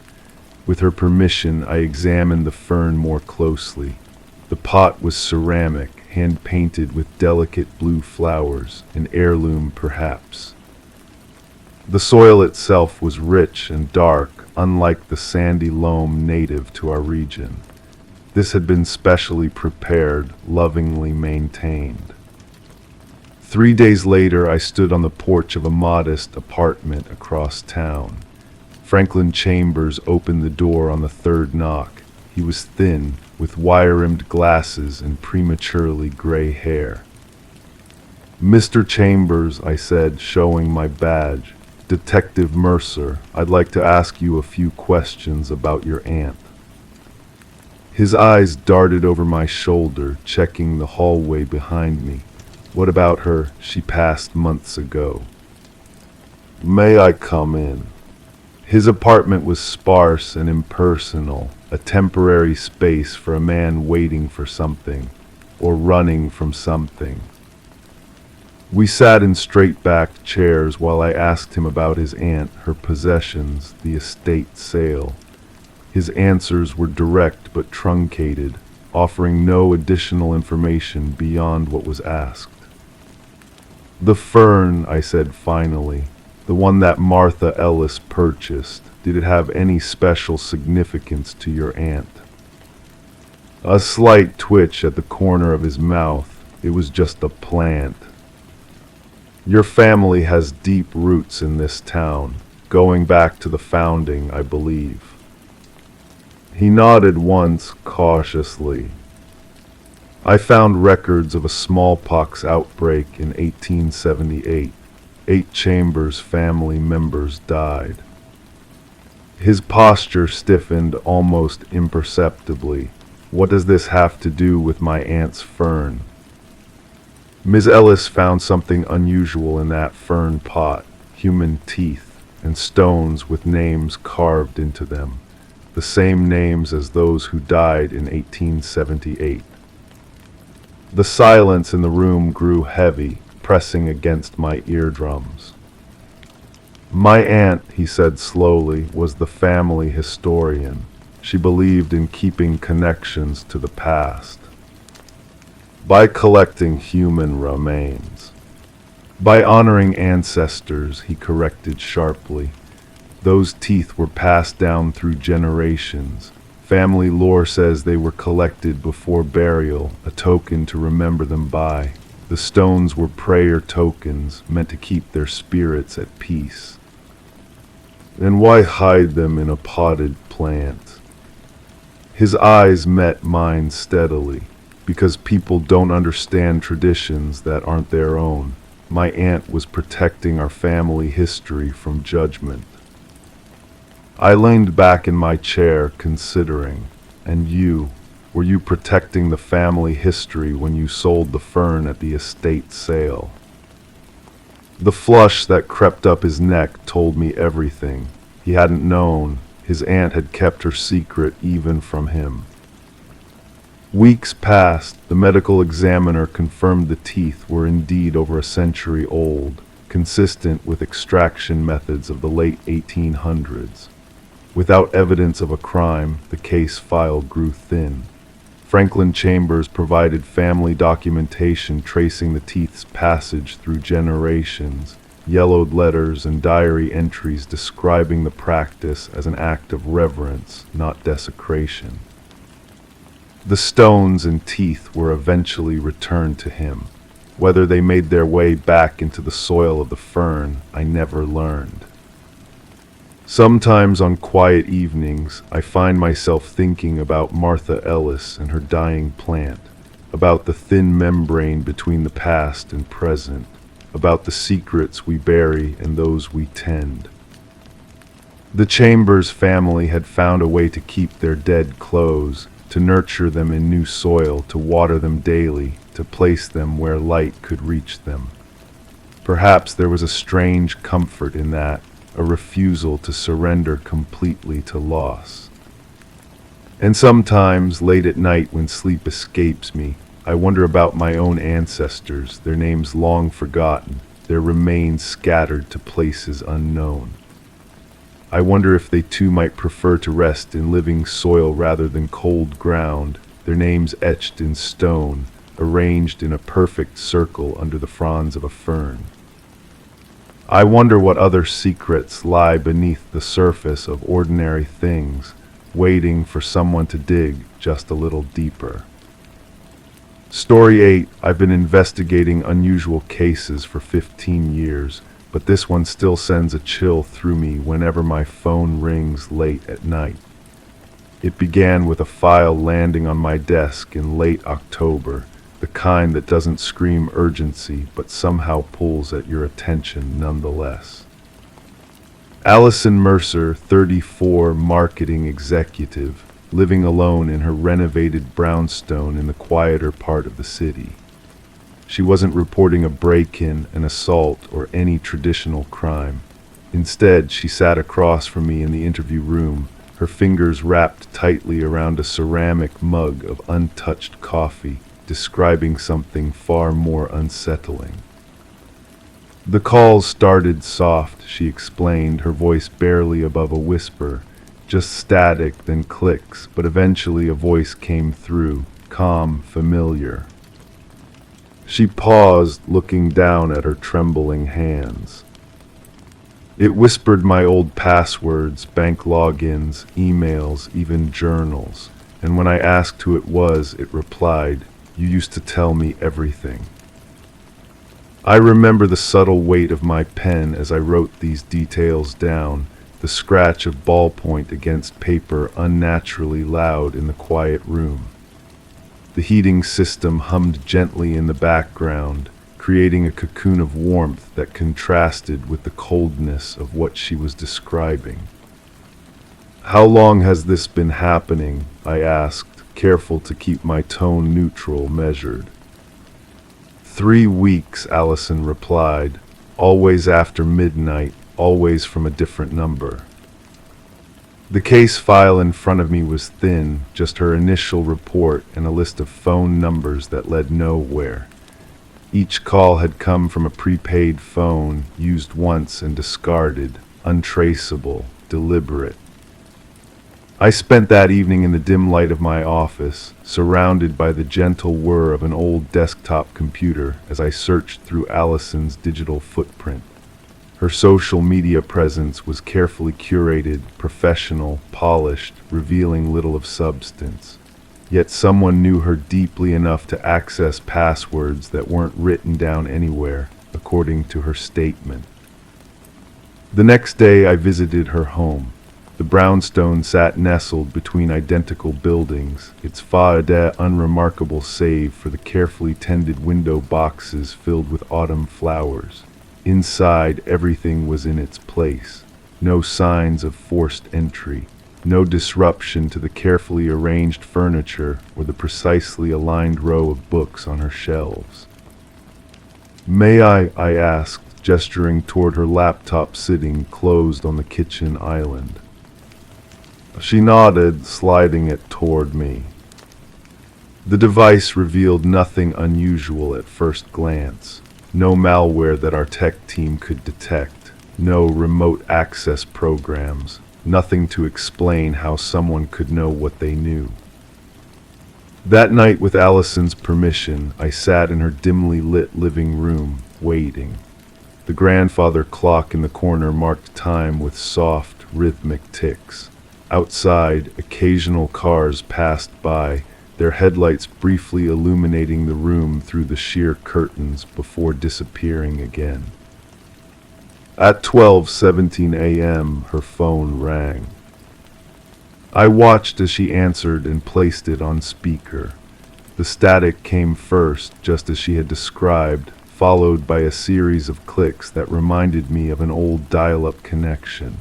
Then, emerging from the white noise like a ship appearing through fog, came the voice. "Hello, Allison," male, soft, almost tender. "Remember your diary from college, Purple Daisy 92. You wrote about him there, the professor, how he made you feel special." I saw her face drain of color as the voice continued, reciting details from a password-protected journal she claimed existed only on a hard drive locked in her desk drawer. As the investigation deepened, I spent countless hours tracing digital breadcrumbs through the soft glow of computer screens. The technical team found nothing, no breaches, no hacks, no digital footprints leading to our mystery caller. The calls continued, each night a different number, each conversation revealing another layer of intimate knowledge that no stranger should possess. On the seventh night of my involvement, something changed. I was reviewing security footage from Allison's office building when my phone buzzed with a text from her. "He's talking about you now." I arrived at her home in 20 minutes, finding her curled in an armchair, her phone on the coffee table as if it might bite her if she held it too close. "What did he say?" I asked, keeping my voice level despite the unease settling into my bones. "He said you wouldn't find him because you're looking in the wrong places." Her eyes met mine. "He said, tell the detective to check the wedding photos." I hadn't told Allison I was divorced. I hadn't mentioned the painful separation 3 years earlier, or the boxes of memories I still kept in my closet, including our wedding album. The investigation shifted then from Allison to me. What connected us? How did this person know both her secrets and mine? The answer came from the most unexpected place. As I reviewed Allison's employment history for the third time, a name caught my attention, a small tech startup where she had worked for 6 months 5 years ago. The same company that had briefly employed my ex-wife as a consultant. The database specialist at the company confirmed what I was beginning to suspect. Both Allison and my ex-wife had used the same custom customer relationship management software, a program that we discovered had been quietly collecting personal data beyond its authorized scope. The programmer who created it, James Merritt, had left the company 4 years ago after a dispute over ownership of the code. He had disappeared into the digital ether, taking with him backdoor access to years of harvested data, fragments of private conversations, saved passwords, personal notes never meant to be shared. When we finally traced him to a small apartment across the city, we found walls covered with printouts, names connected by red string, and a sophisticated setup of computers monitoring dozens of lives simultaneously. James didn't just know Allison's passwords, he had been collecting intimate details from hundreds of people, piecing together their lives like puzzles for his own entertainment. He never physically harmed anyone. His crime was more insidious. The violation of digital boundaries, the theft of privacy, the intimate intrusion into lives that believed themselves secure behind passwords and encrypted files. As I watched him being led away in handcuffs, his eyes met mine with unsettling calmness. "We're all connected," he said softly, "more than any of you realize." The case was closed, but something remains unresolved. Sometimes, late at night when the world is quiet, I wonder about all the digital fragments of ourselves we scatter across the internet. Whispered confessions, secret fears, private moments, and who might be collecting them, piecing them together, coming to know us in ways we never intended. And sometimes, when my phone rings after midnight, I let it go to voicemail. Story 9. The afternoon light filtered through the dusty windows of the Victorian house as I made my way up the creaking staircase. The renovation project had been going on for 3 weeks now, and Mrs. Winters was eager to have the fireplace working before the first autumn chill. I ran my fingers along the ornate wooden banister, feeling the history beneath my fingertips. Houses like these always tell stories if you know how to listen. Just checking the chimney structure, I called out to Mrs. Winters, who was busy arranging furniture in the living room below.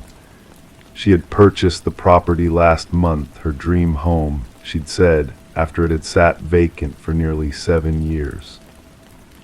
The inspection room was small, tucked away in the attic where the main chimney stack passed through. The air was heavy with decades of settled dust dancing in the slanted beams of sunlight. I switched on my flashlight, directing it up the sooty darkness of the flue. That's when my beam caught something unusual, an edge too straight to be brick, too deliberate to be debris. I reached for my telescoping tool and gently prodded the object. It didn't budge at first, then shifted slightly with a soft scraping sound. Something was wedged in there, something that shouldn't be. I extended my tool further, carefully working it loose until gravity did the rest. It fell with a heavy thud, sending a cloud of soot billowing around me. When the dust settled, I found myself staring at a medium-sized leather suitcase. Vintage, cracked with age, but the brass lock was intact. It wasn't especially heavy, but it was solid enough. Something inside shifted when I tilted it. My fingers traced the worn edges, and I noticed faded initials embossed in the corner, MG. I carried it downstairs, my footsteps slow and deliberate on each step. Mrs. Winters looked up from arranging flowers, her expression shifting from curiosity to something I couldn't quite read when she saw what I was carrying. I found this lodged in the chimney, I explained, setting it down on the coffee table between us. It's been there a long time by the look of it. She approached cautiously as if the suitcase might suddenly spring open. Can we open it? I examined the lock. It's old but solid. I can get my tools from the truck. When I returned with a small set of picks, Mrs. Winters was standing by the window, arms crossed, watching the street outside. Something in her posture seemed tense, withdrawn. I worked on the lock in silence, the soft clicking of metal against metal the only sound in the room. Finally, there was a satisfying clunk as the mechanism gave way. "Would you like to do the honors?" I asked. She hesitated, then slowly moved forward, kneeling beside the table. With trembling fingers, she lifted the lid. The hinges protested with a low groan. Inside, neatly folded, was a child's jacket, faded blue wool, small brass buttons, sized for perhaps a 7 or 8-year-old. Mrs. Winters reached for it, then stopped, her hand hovering. I noticed a small white tag sewn into the collar. When she finally picked it up, the tag revealed a name and institution: Martin Geller, Brightwood Children's Home. "Brightwood," I murmured. "That orphanage closed in the 70s, didn't it? There was some scandal." Mrs. Winters didn't respond. She was staring at something else in the suitcase. Beneath the jacket was a worn leather-bound notebook and a stack of papers, drawings. I leaned closer as she spread them across the table. They were done in crayon and pencil, the artwork of a child, but with an unsettling precision. Each one depicted the same woman, tall, slim, with long dark hair and a sad smile. Some showed her reading a book, others cooking or walking in a garden. In one she stood by a window, looking out at rain. The detail was remarkable for a child's work. "These are quite good," I commented, trying to break the heavy silence that had fallen. Mrs. Winters picked up one drawing with shaking hands. "When did you say this house was built?" 1898, I replied. "It's been through several owners. The realtor mentioned it was originally owned by the family who funded Brightwood, but I don't know much else about its history." She nodded absently, then opened the notebook. Inside were childish letters, dated entries. The handwriting improved as the pages progressed, spanning what appeared to be several years. I couldn't read most of it from my angle, but certain phrases caught my eye. "Miss Aliner says I can go home soon, and she promised we would be together." As Mrs. Winters flipped through the pages, something fell out, a black and white photograph. It showed a woman standing in front of this very house, her hand resting on the gate. Even in the faded image, there was no mistaking her. She was the woman from the drawings. Mrs. Winters went completely still. The color drained from her face as she stared at the photograph. "Are you all right?" I asked, concerned by her reaction. "This woman," she whispered, "she looks exactly like my grandmother." She turned the photo over. Written in faded ink was Aliner, 1965. My eyes moved from the photograph to Mrs. Winters' face, seeing the unmistakable resemblance. The same high cheekbones, the same slight tilt to the eyes. "My grandmother never mentioned living here," she continued, her voice barely audible. "She never mentioned a child." I picked up the jacket again, examining the tag more closely. Below the name was another line, almost worn away: Guardian, Aliner Winters. "Could she have been a foster parent?" I suggested gently. Mrs. Winters was already reaching for her phone. "I need to call my mother. This doesn't make any sense." While she stepped into the next room, I continued examining the contents of the suitcase. At the very bottom, tucked into a side pocket, I found a small envelope. Inside was a newspaper clipping from 1967, yellowed with age. The headline read, "Investigation continues into disappearance of Brightwood child." The article was brief, mentioning that 8-year-old Martin Geller had vanished from the orphanage grounds during an outing. Staff reported he was last seen talking to a woman who matched Aliner Winters' description. The case had apparently gone cold, with no suspects named. When Mrs. Winters returned, her face was ashen. "My mother says grandmother worked at Brightwood as a nurse in the 60s. She never mentioned any specific children." I hesitated, then handed her the clipping. She read it silently, her hands beginning to tremble again. "There's something else," she said, her voice hollow. "My mother said grandmother was questioned about a missing child once, but nothing came of it. The family never spoke of it." We both looked at the suitcase. Its contents spread between us like puzzle pieces to a mystery neither of us was prepared to solve. "Why would she hide this?" Mrs. Winters whispered. "And how did it end up in the chimney?" I had no answer. We sat in silence as the shadows lengthened across the room. Outside, the wind picked up, sending a whisper through the old chimney, a sound like the soft sigh of a child. 2 days later, I returned to continue work on the fireplace. Mrs. Winters met me at the door, dark circles under her eyes suggesting sleepless nights.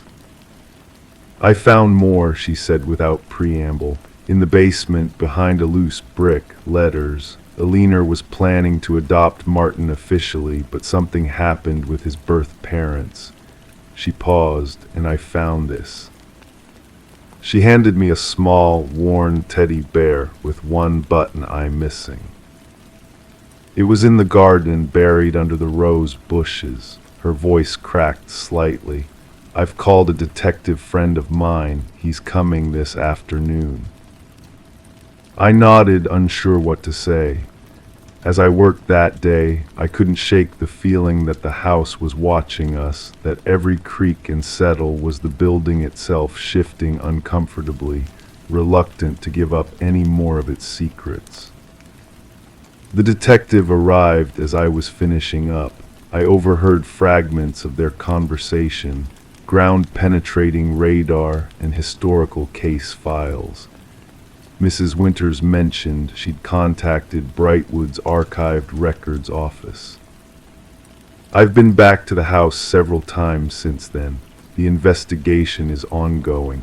They haven't found remains, but they did discover a small room hidden behind a false wall in the basement, a child's room preserved like a shrine, untouched for decades. Mrs. Winters tells me she dreams of him now, a small boy with serious eyes, standing at the foot of her bed, holding his teddy bear. In the dreams, he never speaks, just watches her with an expression that could be either accusation or relief. Sometimes, she says, he points toward the garden. I still wonder about Alina Winters. Was she a kidnapper, a would-be mother denied by bureaucracy? Or something more complex, a woman who made a terrible choice that haunted her until her death?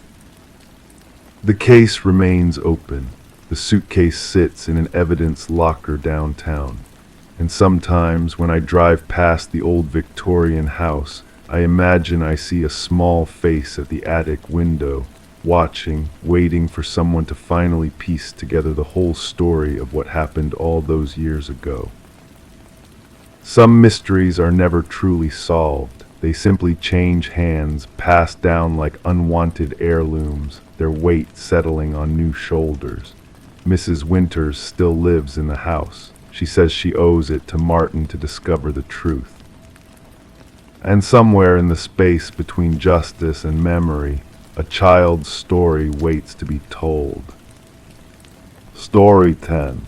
The river flowed lazily that morning, its surface smooth as glass, creating a serene atmosphere along the shore. The fisherman's eyes wandered absent-mindedly until they caught sight of something unusual, a suitcase gently bobbing near the water's edge. Initially dismissing it as discarded belongings, he approached it slowly. But a pungent odor assaulted his senses as he neared the case, thick, overpowering, impossible to ignore. Wrapped in chains, its metal edges weathered by time, the suitcase held a macabre secret. When authorities forced it open, it wasn't clothes they found inside. It was hair, fingers frozen in a haunting grip, and at the bottom a cryptic message: "This isn't the first." Detective Sarah Mercer shielded her nose with a handkerchief, surveying the grim discovery before her. The victim, a woman in her 30s, lay motionless, her once dark hair now tangled and her pale skin marked by the water's touch. The medical examiner worked meticulously, documenting every detail before the body was taken away. What struck Mercer most was not the brutality of the act, but the eerie care taken in presenting the victim manicured nails, freshly styled hair, dressed in luxurious attire. She wasn't just discarded here, Mercer murmured, observing the rhythmic lapping of the water against the muddy bank. She was arranged, showcased. The victim was identified as Catherine Walsh, a successful real estate agent specializing in high-end properties. Divorced, childless, she lived alone in an upscale neighborhood. Colleagues portrayed her as driven, precise, and private. Her disappearance was reported by her assistant when she failed to show up for a crucial showing with affluent clients. She wouldn't miss that appointment, the assistant insisted during questioning. That sale would have been her crowning achievement. Investigators meticulously combed through Walsh's sleek, modern home. Everything was immaculate, almost unnaturally so. Designer furniture meticulously placed, not a speck of dust in sight. the fridge stocked with neatly arranged meals labeled by day. Her closet organized by color, shoes neatly stored in protective bags. The anomaly lay in her home office, a slightly open drawer revealing a leather-bound journal. The final entry read, "He's watching again. Same car, different plates." Delving into Walsh's digital footprint uncovered a peculiar pattern in her emails, numerous messages from unfamiliar sources containing the same ominous phrase, "I see your perfection," all sent at precisely the same time on various days. Her internet searches revealed a quest for home security systems and self-defense tools. Drawing connections between these findings and the crime scene, Mercer confided in her partner, "Our perpetrator is methodical. This was no crime of passion. This was a meticulously planned ritual." A breakthrough emerged from an unexpected informant. A local pawnshop owner recognized Walsh's distinctive emerald necklace, absent from her belongings. The individual who had pawned it was a regular customer, Michael Linden, an unassuming maintenance worker. Surveillance footage captured Linden entering Walsh's building multiple times over several months, sometimes with his maintenance cart, other times without, always when she was away showcasing properties. Linden's humble apartment held a chilling secret. Photographs of Walsh and other women adorned the walls, all sharing a striking resemblance, all captured unknowingly. Some images were crossed out with red ink. Walsh was the third victim. Concealed behind a false panel in his closet, investigators unearthed a shrine. Each victim's possessions meticulously arranged, a hairbrush with strands, tissues imprinted with lipstick, receipts, keys.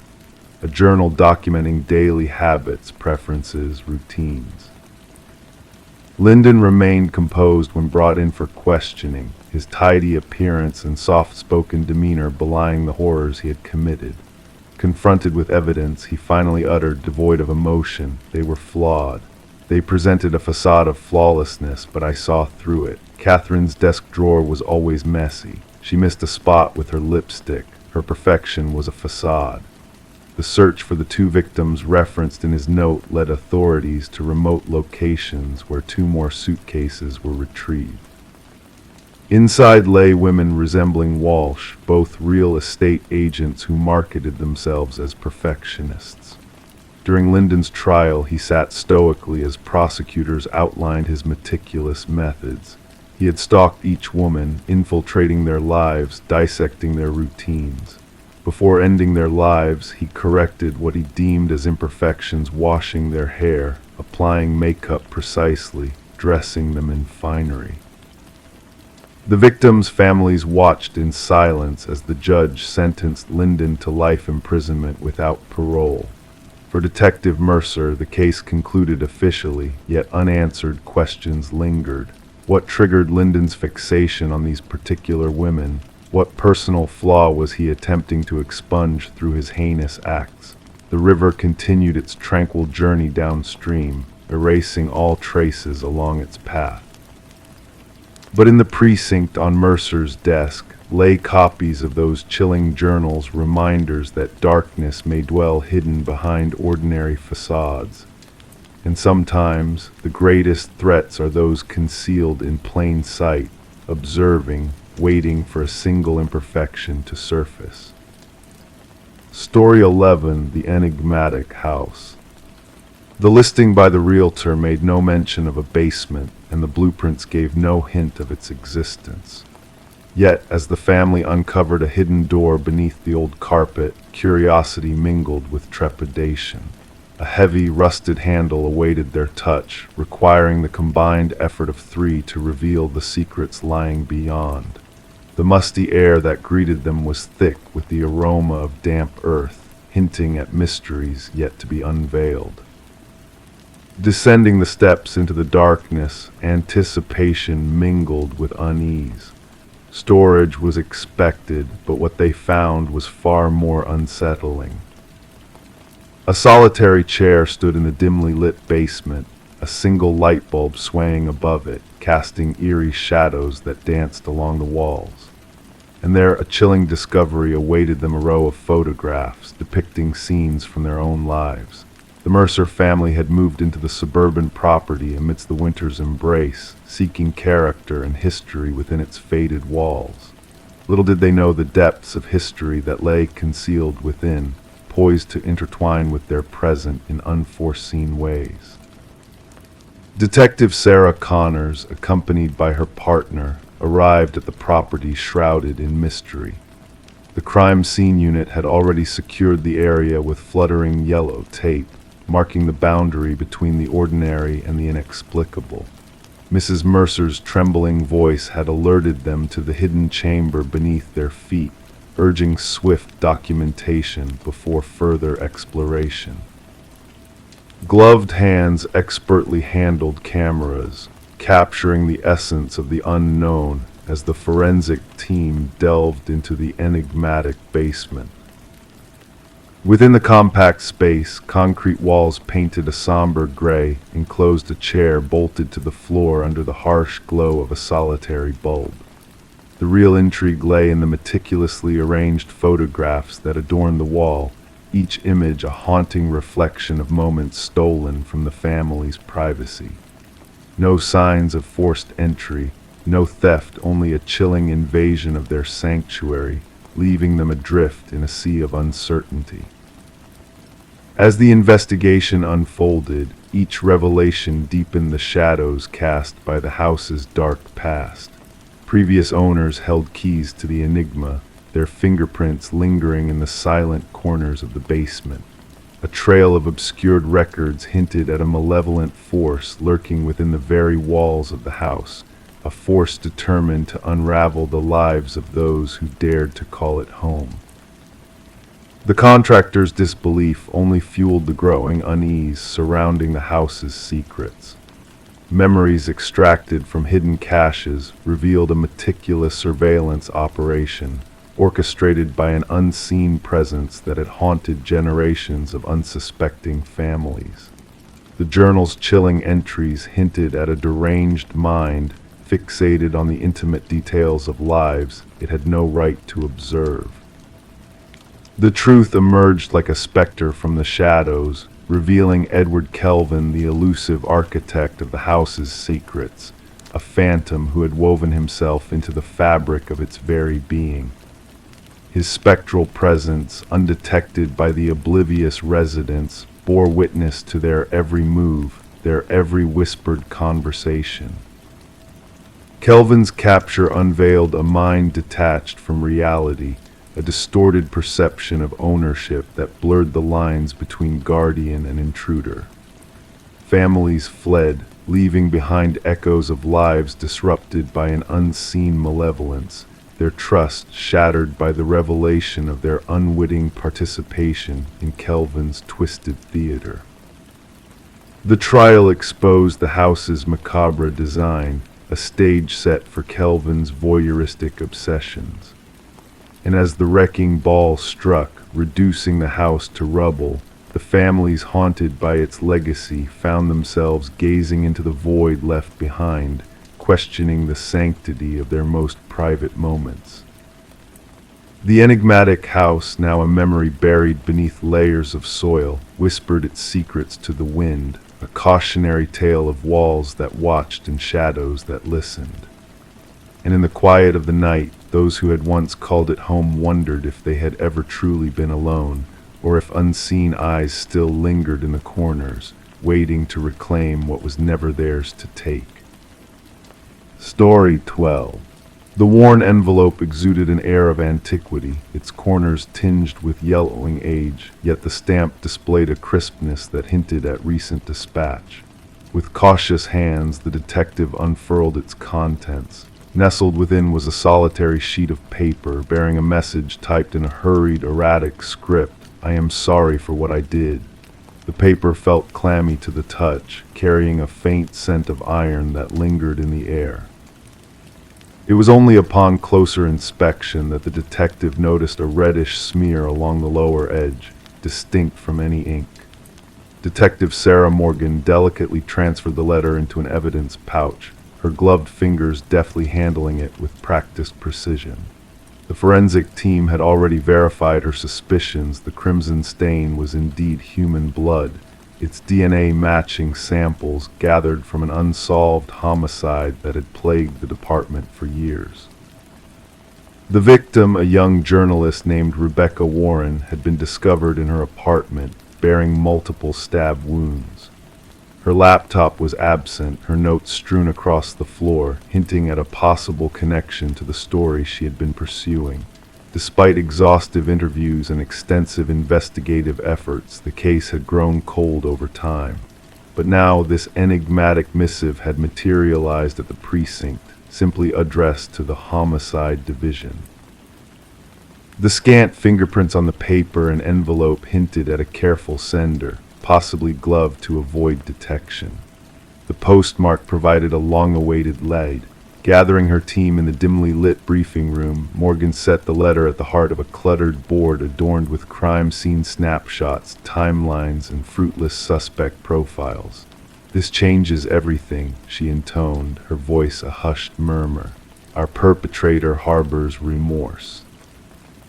Detective James Chen, Morgan's steadfast partner in the investigation, scrutinized the letter thoughtfully. "Or perhaps they wished to convey the illusion of contrition," he ventured. "The blood could be a theatrical ploy, a means of toying with us." The forensic squad traced the unique impressions from the typewriter to a vintage model long out of production, a rarity but not unattainable. They embarked on a quest, reaching out to antique vendors and collectors far and wide. As the inquiry gained momentum, they delved deeper into Rebecca's life. Her editor painted a portrait of a relentless journalist dedicated to unveiling corruption.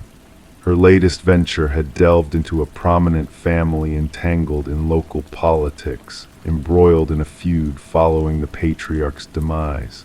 The siblings clashed over a contentious inheritance, accusations of manipulation rife among them.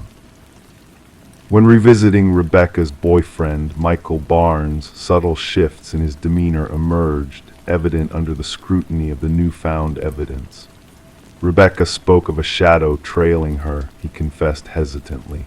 "I dismissed it as paranoia driven by her investigation. I should have heeded her warnings." While the team explored this lead, a second letter materialized, bearing the same typewritten script and telltale bloodstains. The message expanded. She unraveled truths about the family, the inheritance, the patriarch's demise. "My intentions never reached such dire ends."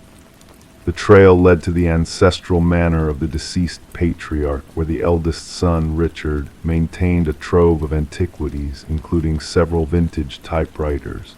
His responses during interrogation appeared rehearsed, overly polished. A breakthrough surfaced as microscopic fibers on the envelopes linked back to custom stationery exclusive to the family's youngest daughter, Eleanor. Upon interrogation, Eleanor disclosed Richard's request to borrow her stationery weeks prior. A search of Richard's domicile unveiled a concealed chamber housing clippings about Rebecca, surveillance snapshots, and a vintage typewriter mirroring the one utilized for the letters. Forensic analysis confirmed the blood as Rebecca's.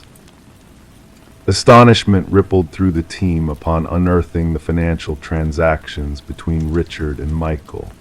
Bank records divulged substantial payments preceding Rebecca's tragic demise. Confronted, Michael crumbled under the weight of his guilt.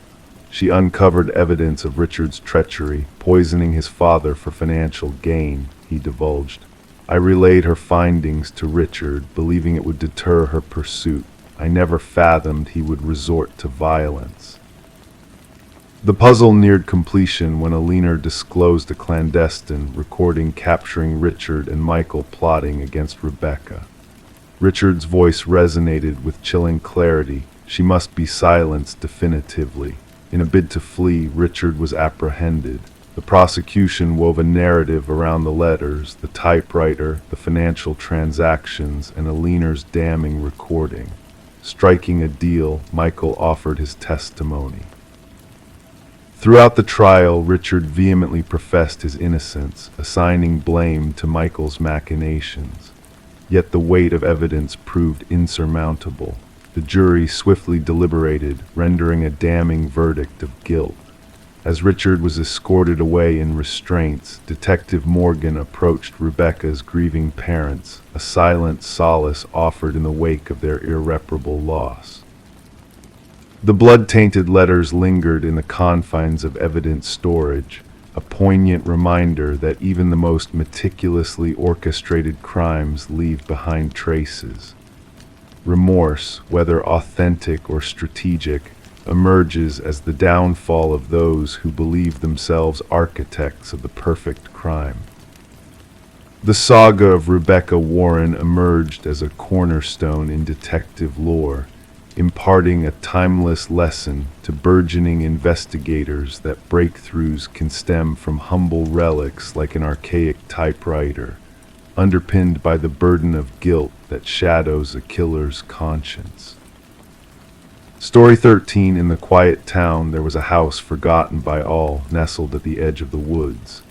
It stood solitary, its windows darkened, its porch bowed with age. No one laid claim to it. No memory lingered of its builder. But when a band of hikers strayed too near, they beheld a curious sight, names etched into the wooden walls, carved deep like ominous omens. At the foot of the list, fresh and untouched, appeared a name none recognized. Until a whisper, trembling with fear, revealed, "That name is mine." The night was pierced by a call to dispatch, catalogued as a routine trespassing issue. The voice on the line belonged to Mason Wright, the lead hiker who had unearthed his own name carved into the desolate house. Responding officers anticipated mere mischief, maybe teenage tomfoolery among companions, yet what awaited them defied all logic. Detective Sarah Keller arrived as dusk descended upon the forest. Her flashlight beam cut through the gloom, revealing the weathered front of the dwelling. The names 27 in total stretched vertically down the eastern wall. Some had faded with time, nearly vanishing against the weathered wood. Others remained sharp as though freshly carved. And at the bottom, Mason Wright, the incision still bearing traces of sawdust. "I've never set foot here before," Mason declared, his breath forming mist in the chilly air.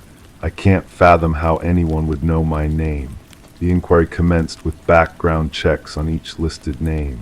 The findings sent shivers through the detective team.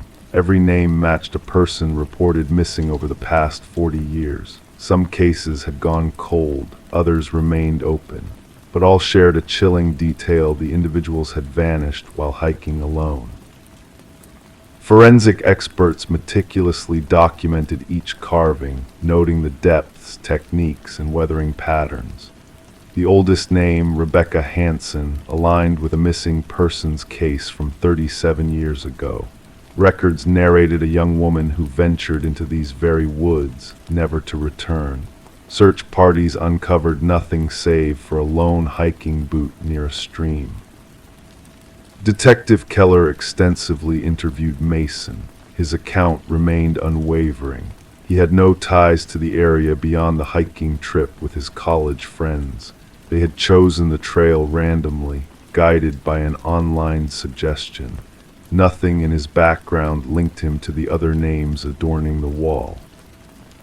The focus then shifted to Mason's companions. Emily Chen, the group's photographer, shared snapshots taken during their journey. Upon scrutiny, analysts noticed a disconcerting presence. A blurred silhouette loomed in the background of 3 separate photos. A tall, slender figure, partly obscured by trees. "We never spotted anyone else on the trail," Emily insisted. "We would have remembered." Detective Keller sanctioned a search of the house's interior. Abandoned, it seemed dust cloaked every surface, furniture lay in disarray. But in the basement, a ghastly scene awaited. Personal effects of the missing hikers sat neatly arranged on wooden shelves. Watches, backpacks, cameras, wallets, each labeled with a name from the exterior wall. Technicians meticulously documented every item. Beneath ultraviolet light, bloodstains emerged on the concrete floor, years of attempts to scrub them clean. Despite cadaver dogs alerting near the dense forest behind the property, no bodies lay buried under the house. As the investigation deepened, Mason Wright exhibited peculiar behavior. He reported eerie incidents, whispers beyond his apartment, fresh footprints leading to his door but not away, shadowy figures observing from the street. Despite assigned protection, Mason's paranoia escalated. Breakthrough surfaced when buried land records were unearthed from county archives. The house had belonged to a recluse named Victor Blackwood, a hunter who vanished 15 years past, his disappearance left unprobed. Detective Keller secured a warrant to delve into the surrounding forest. There, a network of rudimentary hunting blinds was uncovered, strategically positioned along popular trails. Inside one, a journal was found, detailing meticulous observations of hikers' routes, gear, behaviors. The writing matched Blackwood's few known documents. Entries evolved from animal hunting techniques to human prey habits, weaknesses, strategies for capture. The final pages chronicled stalking each victim on the wall, with elaborate accounts of target selection. A manhunt for Blackwood spanned multiple jurisdictions. Helicopters with thermal imaging scanned the woods. Tactical units combed every crevice, yet the suspect eluded capture.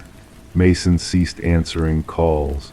Officers arriving at his apartment discovered it deserted, save for a chilling message freshly carved on his bedroom wall: "The hunter becomes the hunted." The search for Mason persisted without fruition.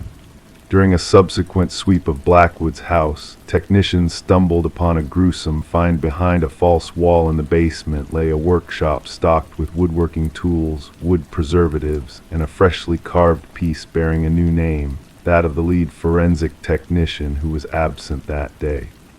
Authorities established a vigilant perimeter, cameras and sensors poised for any intrusion. 3 nights later, alarms blared. Surveillance footage captured a figure emerging from the forest, impossibly tall, unnaturally slender, moving with grace. As tactical teams closed in, the cameras briefly faltered. Upon recovery, the figure had vanished. The house remains under watch, a silent sentinel. Mason and the technician were never recovered. The investigation persists, with fresh resources deployed as disappearances echo in other wooded realms. The names on the wall have become whispered among law enforcers, some too fearful to speak them aloud. Local hikers skirt the house, fearing that mere mention may add their names to that dreadful roster, the names unspoken. Story 14. Once upon a time, in the quiet of the night, a flicker danced across the baby monitor's screen, a fleeting anomaly that caught the mother's eye. At first, she brushed it off as mere interference, a glitch in the technology. But then the audio crackled, and a soft, haunting voice whispered through the static, "SHHH, go back to sleep." A shiver ran down her spine, chilling her to the core. With a racing heart, she hurried to her son's room, only to find an empty crib bathed in moonlight. The window stood sealed shut, the door securely locked. The only peculiar sight was a stuffed rabbit lying on the floor, its glossy black eyes fixed upon her in silent accusation. Rebecca's scream pierced the night, tearing through the stillness until her voice grew hoarse. The neighbors, stirred by her cries, summoned help, and soon emergency services arrived to find her cradling the stuffed rabbit, lost in a world of disbelief and fear. Her 4-month-old son, Samuel, had vanished without a trace, leaving behind a void that echoed through the walls of their home. The investigation that followed unfolded like a cryptic puzzle with few clues to guide the way. There were no signs of forced entry, no alarms triggered by unwelcome intruders. The baby monitor footage, once a source of comfort, now held a sinister secret, a voice from the shadows, a presence unseen. How could someone slip in and steal a child without leaving a single trace, save for a misplaced toy with accusing eyes? Suspicion turned towards Rebecca, the mother whose anguish seemed too composed, too controlled for a soul shattered by loss. Her husband, Daniel, returned from his travels to a world turned upside down, a marriage strained by unspoken tensions, secrets festering beneath the surface. Whispers of postpartum struggles, of a mother's quiet descent into darkness, lingered in the air like a ghostly echo. Then a glimmer of hope, a shard of truth, emerged from the darkness. Fibers, delicate as spider silk, clung to the nursery windowsill, foreign to their home, hinting at a clandestine entry from the outside. The investigation veered towards the shadows, towards a figure lurking in the night, unseen yet ever present. As the pieces fell into place, a portrait of betrayal emerged.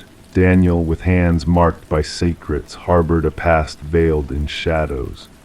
A life insurance policy, a second family hidden from view, and a web of deceit spun around a child lost to the night. The truth, like a hidden current, flowed beneath the surface, waiting to be unveiled. The baby monitor, once a conduit of comfort, now stood at the center of the storm. Its digital whispers, manipulated by unseen hands, led the investigators to a chilling revelation: a basement harboring a lost soul, a woman named Elaine, haunted by a past that bled into the present. Through a web of lies and deceit, a tale of twisted love and loss unfurled. Daniel's hands bore the mark of guilt, his climbing gear a silent witness to his treachery. Elaine, a specter from the past, emerged from the shadows to claim what she believed was rightfully hers. In the hush of the courtroom, the truth echoed like a tolling bell. The baby monitor, that silent sentinel, bore witness to the night's darkest secrets. Whispers of betrayal, of a father's cough in the night, of a plan woven in shadows, all came to light, painting a picture of deception and greed. In the end, justice prevailed. Daniel and Elaine faced the consequences of their actions, their fates sealed by the echoes of a whispered voice that had shattered a mother's world. Rebecca and Samuel, scarred by the shadows of the past, sought solace in a new beginning, far from the ghosts that haunted their dreams. And so the tale of the vanished child found its resolution, a cautionary whisper in the night, a reminder of the darkness that lurks in the most unexpected places, waiting to be unmasked by the light of truth. Story 15. In the quiet stillness of the night, a tale unfolds within the walls of a Victorian-era home, nestled in the embrace of shadows and secrets. Michael and Sarah Klein embarked on a journey unsuspecting, drawn in by the allure of a house steeped in history. Little did they know that beneath the peeling wallpaper lay a narrative waiting to be unveiled. As they delicately peeled back the layers of time, a name emerged: Alina Winters, etched in ink with a fervor that spoke of hidden truths. The name echoed through the halls, a haunting melody that beckoned them into a realm of mystery and intrigue. Who was Alina Winters, and why did her name adorn the walls in a desperate plea for remembrance? The couple's curiosity bloomed into an obsession, fueled by the enigmatic connection between the missing Alina and the enigmatic Margaret Cavendish, the enigmatic woman who had sold them the house. With each revelation, the boundaries between past and present blurred, intertwining their fates in a dance of deception and revelation. As they delved deeper into the labyrinth of secrets, a chilling truth unfurled, a truth woven by a fractured mind seeking solace in a twisted reality. Rebecca Eldridge, a woman of many faces, had crafted a web of identities to shield herself from the shadows of her past. Alina's essence had been consumed by Rebecca's desperate grasp for belonging, leaving behind a trail of echoes etched in ink. The walls bore witness to the sins of the past, a silent testament to a tragedy long buried beneath the facade of normalcy. With each discovery, the lines between perpetrator and victim blurred, revealing a tapestry of darkness that bound them all in a tragic symphony of fate. As the investigation unfolded, the house whispered secrets long forgotten, guiding them to a truth buried deep within the earth. Eleanor's remains surfaced from the depths of the garden, a bittersweet reunion that brought closure to a family torn asunder by grief. In the end, justice prevailed, but the echoes of the past lingered in the air, casting a pall over the once charming abode. Michael and Sarah found themselves entwined in a narrative not of their making, forever immortalized as the keepers of a house where the walls themselves whispered of a crime long concealed. And so, as the night descended in a shroud of mystery, the house stood silent, its walls holding secrets that only the moonlit shadows could decipher. In the realm of dreams, the tale of Eleanor Winters and Rebecca Eldridge intertwined, a reminder that even in the darkest corners of the mind, the light of truth will always find a way to shine through. Story 16, The Mystery of Reflections. She wiped away the steam, revealing her reflection in the mirror. Everything seemed normal at first glance, her face, her attire. Yet an unsettling feeling crept in as she gazed longer. A flicker caught her eye, a movement not of her own. Turning away, she expected the reflection to follow suit, but it remained still, watching. Thus began the enigmatic tale of Rebecca Thorne, triggered by that eerie moment in her bathroom. What transpired next would puzzle investigators and linger in the thoughts of the community for years to come. Rebecca resided in a modest apartment in a serene suburban enclave, living a solitary existence. Known for her meticulous nature, she kept to herself, maintaining a polite rapport with the neighbors. Her occupation as a data analyst for a mid-sized firm structured her life around routine and precision. No one could have predicted she would find herself at the heart of one of the most perplexing criminal enigmas of the era. The initial signs were subtle. Objects in her home seemed displaced, nothing missing, just rearranged. A mug shifted to a different shelf, books realigned, her toothbrush out of place. She brushed off these anomalies as mere lapses in memory, attributing them to the strain of long hours spent under harsh fluorescent lights, analyzing spreadsheets until her vision blurred. Detective Marion Shaw received the initial complaint when Rebecca, after enduring weeks of these disturbances, finally reached out to the authorities. The first assessment leaned towards a mental health concern rather than a criminal matter, given the absence of concrete evidence. Shaw recorded the grievance but stashed it among the stack of less pressing cases, deeming it devoid of substance. There was nothing tangible, Shaw later recounted. No signs of forced entry, no missing items. Just a woman sensing something amiss in her own abode. The pivotal moment arrived with the incident involving the bathroom mirror. During her second interaction with law enforcement, Rebecca vividly recounted the bizarre occurrence, the sensation of her reflection moving independently, the feeling of being watched even in solitude. This time she presented proof, footage from a security camera she had installed, aimed at her front entrance. The recording unveiled a sight that sent shivers down the spines of seasoned officers. It showed Rebecca departing for work in the morning, followed by an identical figure using a key to enter her dwelling 20 minutes later. Forensic experts scrutinized the video for signs of tampering or manipulation, but found none. The individual mirrored Rebecca's movements, attire, even carrying her distinct leather bag. However, Rebecca was already verified to have been at her workplace on the opposite side of town, as per the time-stamped security footage.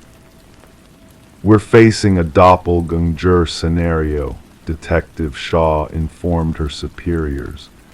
someone who has meticulously studied Ms. Thorne and can imitate her with uncanny precision. The investigation delved deeper. The fingerprints found throughout the apartment matched solely with Rebecca's, devoid of foreign DNA traces. Neighbors reported nothing out of the ordinary, just Rebecca going about her routine as usual. One neighbor, Mrs. Keller, mentioned a peculiar encounter with Rebecca, receiving no response upon her return home, an unusual occurrence but not alarming. Rebecca initiated a log of disturbances. Minor changes in her abode escalated, vanishing food, inexplicable computer searches, and unsettling discoveries on her phone, a series of selfies resembling her but taken without her recollection. In some snapshots, her expression appeared subtly awry, with a smile too wide or eyes too intense. "I feel like I'm descending into madness," she confided to Detective Shaw during their third meeting. Or perhaps someone is orchestrating this illusion.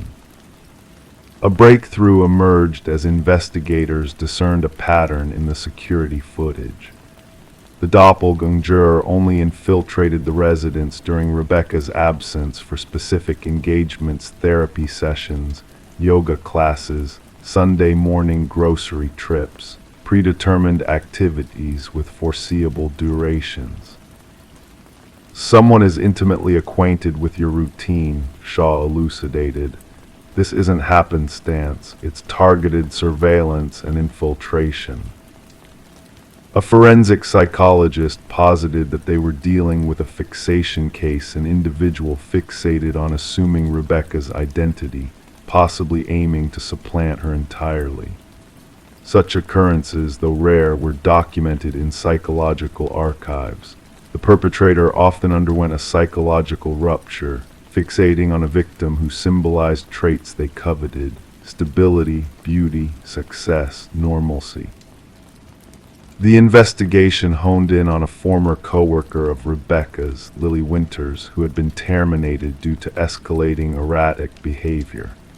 Lily had closely collaborated with Rebecca, frequently remarking on their resemblances. Post-dismissal, she sent Rebecca a series of disquieting emails. "We could be mirror images," one message read. "At times, I feel more like you than you do." Detective Shaw secured a search warrant for Lily's residence. What they uncovered transformed the case from eerie to harrowing. One chamber in Lily's domicile had been transformed into a shrine-like replica of Rebecca's bedroom. The walls adorned with snapshots, countless images of Rebecca entering her apartment, shopping, socializing, all captured unbeknownst to her. A closet harbored replicas of Rebecca's wardrobe, alongside makeup matching her preferred brands and meticulous notes on her mannerisms, speech patterns, and daily routines. Most chilling were the practice videos, Lily mimicking Rebecca's gait, gestures, and expressions. The evolution was apparent: initial attempts awkward and conspicuous, later ones nearly indistinguishable from the genuine Rebecca. "She aspired to become me," murmured Rebecca upon viewing the evidence. "She wasn't merely imitating me, she was obliterating me." Forensic analysts unearthed advanced equipment for duplicating keys and cloning electronic access cards. Lily had devised an intricate system to monitor Rebecca's movements, inclusive of a calendar predicting her schedule down to the minutiae. What remained elusive to investigators was Lily's ultimate objective. Journals discovered in Lily's abode contained disjointed entries, vacillating between first and third person, occasionally referring to Rebecca as me and her in the same paragraph. The ultimate entry sent shivers down their spines. "Soon, only one of us shall remain. The stronger entity shall endure." Upon authorities moved to apprehend Lily, she had vanished. Signs of a hastened departure were evident in her residence, drawers left ajar, certain technology missing. A nationwide alert was issued. Rebecca was relocated to a secure location under continuous surveillance, while her former haunts were vigilantly monitored for 3 weeks. Lily never materialized. The case took a disquieting turn when a security officer at Rebecca's former workplace reported an anomaly.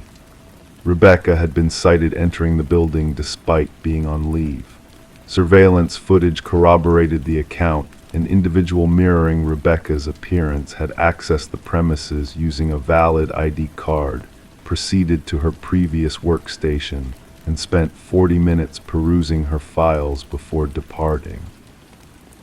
Meanwhile, the real Rebecca remained secluded in protective custody, making it implausible for her to be at the office. The implication dawned on them. Lily had not absconded, she had made her move. She was now assuming Rebecca's persona, slipping into her life while the genuine Rebecca remained hidden. The case lingered as an open file. Lily Winters eluded capture, and Rebecca Thorne refrained from returning to her past existence, opting to forge a new identity in a clandestine location. Detective Shaw kept a photograph on her desk, 2 women uncannily similar in appearance. One was Rebecca Thorne, the other Lily Winters. At times, she scrutinized their visages, seeking disparities, the nuances that would set one apart from the other. The most chilling aspect, Shaw often imparted to novice officers, isn't that someone can resemble you or mimic you. It's the fervor with which they desire to assume your identity, to the extent of effacing themselves in the process. Identity isn't merely our outward presentation, it's what we safeguard most zealously, and at times we only recognize its worth when someone endeavors to pilfer it. Story 17. The old apartment exuded a sense of history, its walls holding secrets whispered by time. The heating system let out a low groan, the pipes rattling softly, a familiar lullaby that echoed through the empty rooms. She, too, found comfort in the mundane sounds, reassuring herself that it was all part of living in a place with a past. But then in the stillness of the night she heard it, a voice, a mere whisper carried by the gentle current of air flowing through the vents. It wasn't the usual background noise, it was deliberate, almost beckoning, calling her name in a hushed tone that sent shivers down her spine. Curiosity mingled with fear as she leaned closer, her ear pressed against the cold metal grate. A chill brushed past her cheek, a soft voice teasing, "I know you can hear me." Detective Morgan Shaw stood in the heart of the deserted apartment, a silent witness to the eerie atmosphere that engulfed the space. The forensic team moved around her methodically, capturing every detail with their cameras as flashes of light pierced the darkness. The victim, Alina Reeves, had vanished without a trace, her absence unnoticed until a pungent odor permeated the building. What they uncovered within the ventilation system defied logic and reason. Officer Patel read from his notes, recounting Alina's accounts of voices from the vents that building management had dismissed as ordinary creaks of an aging structure. Shaw knelt by the vent, her keen eyes tracing the telltale signs of struggle etched into the metal. Deep scratches, almost desperate in nature, hinted at a futile attempt to break free from within. The puzzle of Alina's disappearance was beginning to take shape, painting a haunting picture of her final days. Alina, a beloved kindergarten teacher known for her nurturing spirit and thriving greenery, had shown signs of distress in the days leading up to her vanishing act. Her sister's trembling voice told of Alina's growing paranoia, the belief that unseen eyes watched her every move, whispering through the vents like a sinister muse. Shaw absorbed the details, piecing together a narrative that transcended the confines of reality.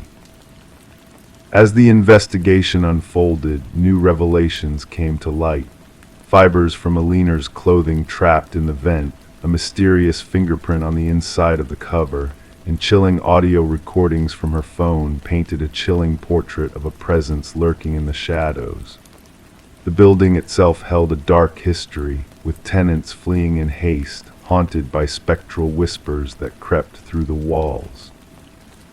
Harold Weber, the enigmatic building superintendent, emerged as a figure of interest, his calm facade masking a deeper connection to the mysteries within the building. Shaw's interrogation unearthed subtle shifts in his demeanor, a reluctance to delve into the past tenants of apartment 4B, where the whispers seemed to originate. The truth unraveled with each revelation, leading to a hidden passage in Aliner's bathroom that opened a gateway to a realm of darkness. A secret lair filled with remnants of lives observed, a twisted homage to the victims who had fallen prey to the unseen predator within the walls. Weber's meticulously kept records and voyeuristic tendencies exposed a chilling truth that sent shivers down Shaw's spine. Weber's arrest marked the end of his reign of terror, but his words lingered like a ghostly echo. The courtroom drama unfolded, revealing the depths of his depravity and the torment he inflicted on those who crossed his path. The guilty verdict brought a semblance of justice, yet the whispers of the past refused to fade. The once bustling apartment building now stood silent and forsaken, a monument to the darkness that lurked within its walls. Despite efforts to erase the traces of the past, the whispers persisted, carried by the same drafts that whispered through the vents. The echoes of a chilling legacy lingered, a reminder that some secrets are never truly silenced. And as the night fell, the building settled into a restless slumber, haunted by the whispers that refused to be forgotten. Story 18. The worn plank shifted under her weight, a subtle movement that caught her attention. She knelt down, her fingertips tracing the edges, sensing the hidden void beneath. The floor whispered secrets of a concealed space. Gently she lifted the boards, unveiling a shadowy, narrow chamber beneath the house. Dust danced in the faint light, cobwebs clinging to the corners. But there, amidst the darkness, lay a mattress, a chair, and in the shadows, a weathered notebook filled with the repetition of a name, her name etched over and over again. Detective Morgan Reed stood silently behind Sarah Coleman, observing as she peered into the abyss beneath her newfound sanctuary. In Sarah's gaze, fear mingled with a deeper unease, a violation of security, a sense of encroaching malevolence tarnishing her hopes for a fresh start. "Do not disturb anything," Detective Reed's voice was steady, a beacon in the shadows. Her flashlight pierced the darkness, revealing walls plastered with surveillance photographs, snapshots of Sarah's daily routine, her comings and goings, her moments of solitude. A shrine of obsession concealed beneath her very feet. Sarah had acquired the quaint cottage from the estate of an elderly recluse named Walter Green, a man who had departed this world without kin.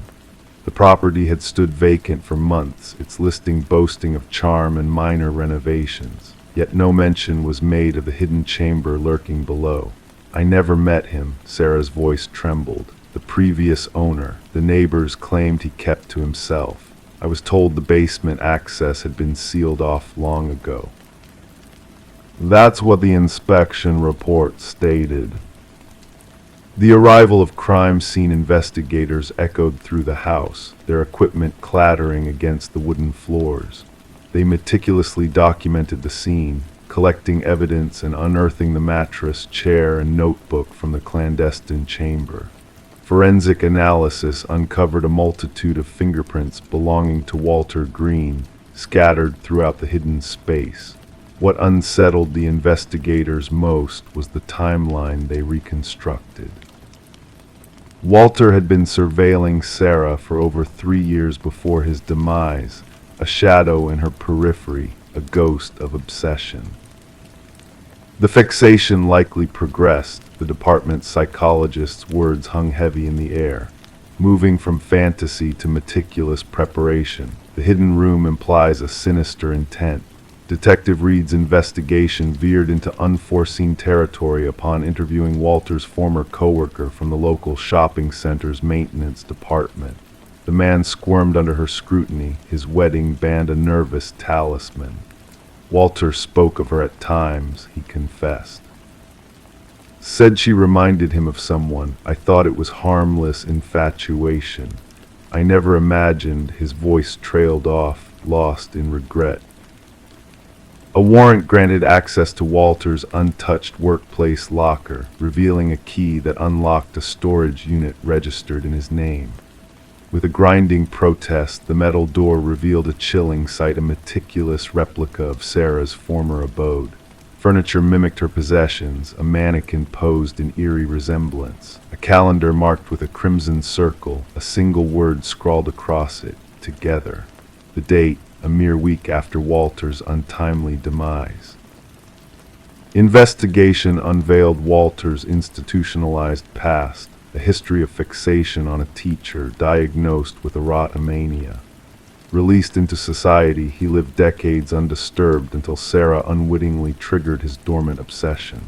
At the precinct, Reed laid out the evidence, a mosaic of delusion and desire. In his mind, they shared an irrevocable bond, a destiny unfulfilled. Could she have crossed paths with him unknowingly? A colleague pondered. Reed shook her head. Sometimes obsession needs no catalyst, a fleeting gesture, a chance encounter that can be enough. Sarah chose to part with the house, a sanctuary tainted by shadows of the past. During the final walkthrough, she stood in the empty room, haunted by what-ifs. What if I hadn't noticed that loose board? How long would I have lived in ignorance? The case closed with Walter's passing, labeled as stalking with intent, though the horrific denouement never transpired. Sarah departed, reshaping her life, evading the specter of her stalker. The cottage exchanged hands, oblivious to its hidden history. The secret chamber sealed, the echoes of a dark past fading into obscurity. Life marched forward, veiled in the mundane. But for those privy to the truth, the hidden room beneath the floor whispered of unseen perils, of monsters evading justice, of victims dancing on the edge of fate, unaware of the abyss that lurked beneath their very feet. Story 19. In the heart of the city, there stood a quaint coffee shop that held a secret known only to a few. For years, a mysterious man frequented this establishment, his presence as consistent as the rising sun. He had his own ritual, same table, same order, same enigmatic silence. The barista recognized his face, but his name remained a mystery to all. Then one fateful day, he broke his routine. He didn't show up. When the police investigated, they found a wallet left behind at his usual spot. Inside was a driver's license with a photo, yet the space where his identity should have been was blank, devoid of any name or address. The security footage revealed an unsettling truth. The man, now referred to as John Doe, had entered the coffee shop, sat down, but had never left. Detective Sarah Mercer delved into the perplexing case, her fingertips tracing the cold metal table as she analyzed the footage once more. John Doe appeared ordinary on camera, average height, unremarkable features, dressed in a navy coat with a worn leather messenger bag. His disappearance defied logic, leaving behind a void in the fabric of reality. The footage captured John's routine: a black coffee ordered, a corner table chosen, a notebook opened. He sat, lost in thought, occasionally glancing out the window. Then he placed his wallet on the table, rose, and headed towards the restroom hallway. But that was where the normalcy ended. He vanished into thin air, leaving no trace of his departure. As Mercer delved deeper, she uncovered a wallet with no personal details, credit cards linked to non-existent accounts, and a lone business card bearing a cryptic phone number. When dialed, the line remained silent, save for the rustling of papers. The enigma of John Doe deepened with each new revelation. The barista, a longtime witness to John's presence, offered sparse insights. He kept to himself, always writing in that notebook, she recalled. Mercer scoured the notebook's cryptic pages, filled with indecipherable code and mysterious sketches of unfamiliar buildings. The tendrils of mystery tightened their grip, ensnaring all who sought to unravel the enigma. The investigation led Mercer to a discovery of peculiar anomaly in the security footage. Each morning, a flicker in the time stamp coincided with John's arrival. Intrigued, Mercer revisited the coffee shop, her gaze drawn to an ancient mirror hanging between the entrance and the restroom hallway. Its ornate carvings mirrored symbols from John's notebook, hinting at a connection beyond comprehension. Upon questioning the shop owner, Mercer learned of the mirror's history, a relic unchanged for decades, its secrets buried beneath layers of dust. When she touched its surface, a warmth unlike glass greeted her hand, hinting at the mirror's hidden purpose. The mirror, a silent sentinel, held the key to unlocking the truth behind John Doe's inexplicable existence. Forensic examination revealed a hidden compartment behind the mirror, concealing a trove of identical wallets and a journal chronicling decades of experimentation and discovery. Mercer's eyes scanned the final entry, a chilling proclamation of an impending end to an otherworldly experiment. The journal hinted at temporal manipulation, identity transference, and the existence of parallel realities. Mercer's investigation unearthed a world beyond comprehension, where the boundaries between truth and illusion blurred into obscurity. The arrival of Margaret Keller, a former physicist with knowledge of John Doe's true identity, shed light on the man behind the mystery. Daniel Weston, a brilliant physicist lost to an experiment gone awry, had crossed paths with the unknown in his quest for understanding. Mercer's journey led her back to the coffee shop, a nexus of intersecting realities built atop the remnants of Weston's forgotten laboratory. The mirror shattered, revealing a final message from Weston, a warning against treading where reality frayed. The case of the man who didn't exist remained a haunting enigma, a testament to the fragility of boundaries between worlds.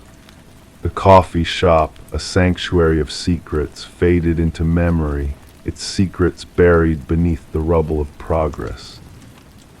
As Mercer retreated from the force, whispers of her presence lingered, a solitary figure etching truths into a notebook mirroring Weston's own.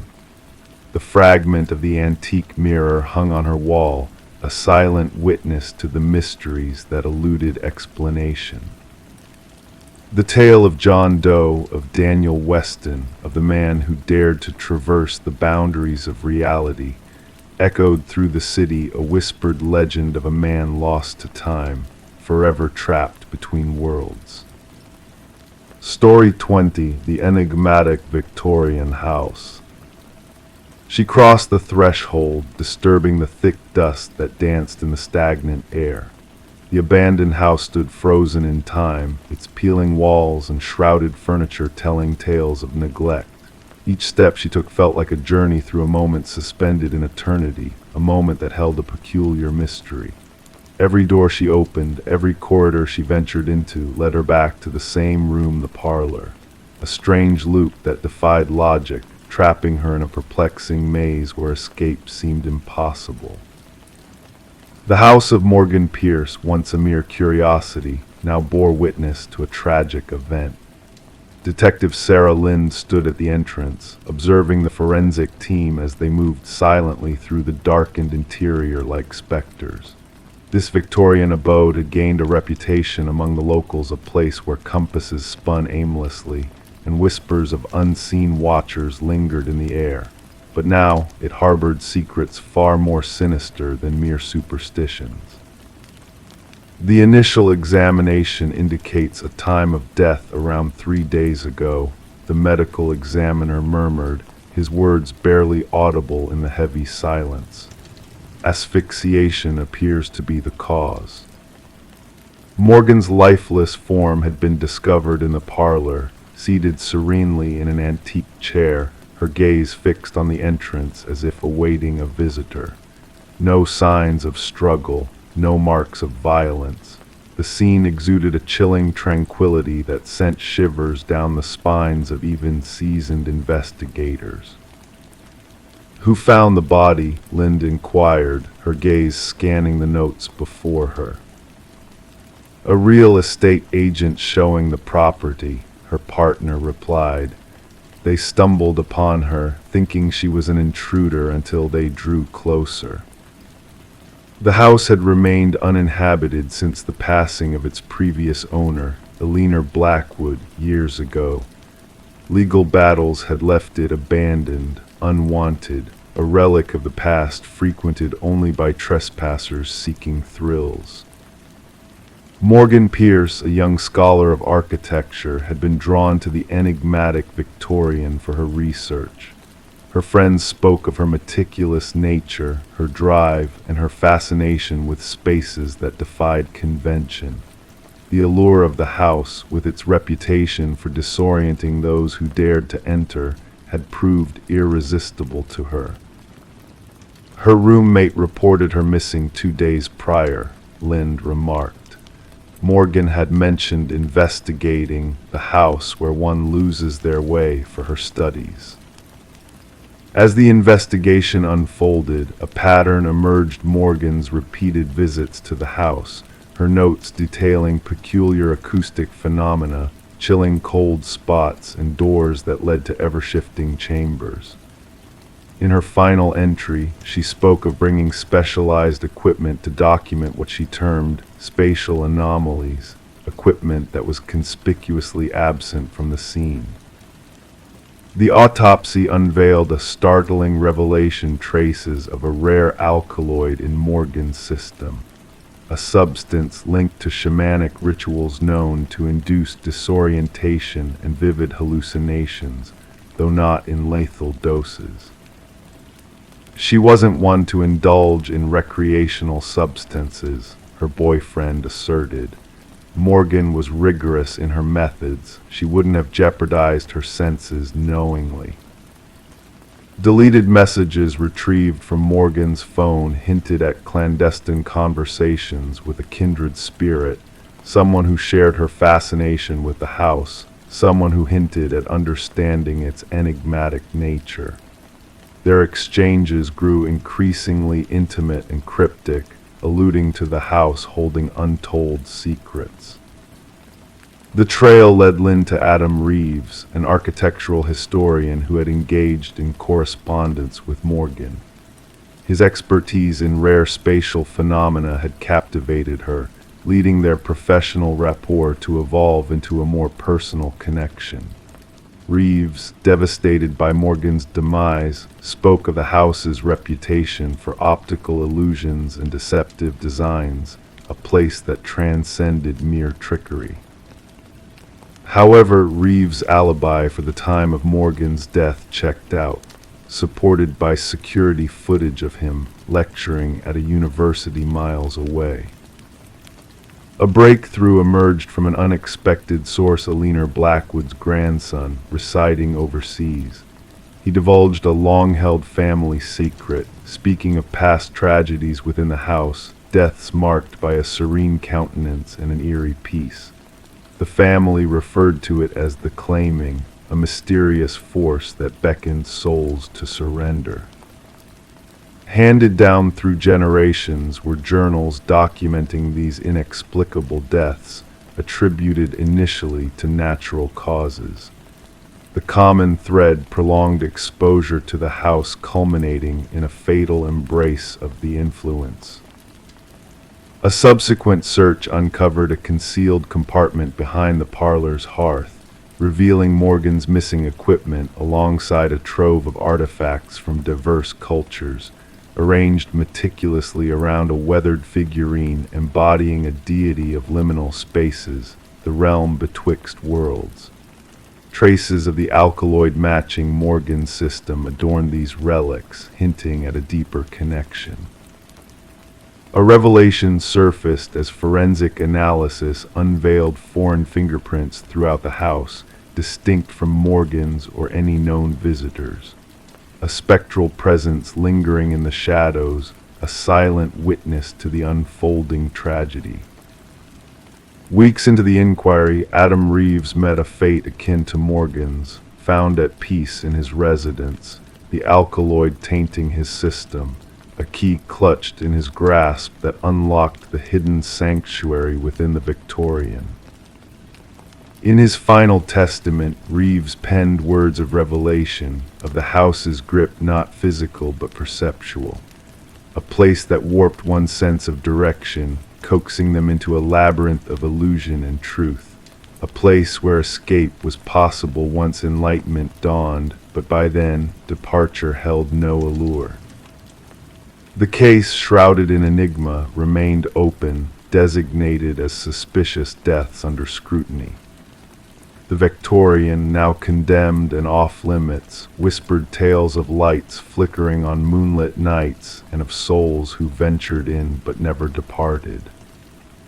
Whispers among the locals spoke of the house, claiming those who delved too deeply into its mysteries, of spirits trapped in the interstices of reality. Others believed Morgan and Reeves had unearthed a force ancient and potent, dwelling within the interstices of conventional existence. The truth, akin to an elusive exit in a house with doors leading endlessly back to the start, lingered beyond reach, veiled in shadows and secrets that only the bravest dared to uncover. Story 21. The apartment lay dormant, untouched by life for what seemed like an eternity. The new occupants, weary from the move, anticipated nothing more than a layer of dust and perhaps a few forsaken pieces of furniture. Yet one door stood stubbornly closed, a closet locked tight from within.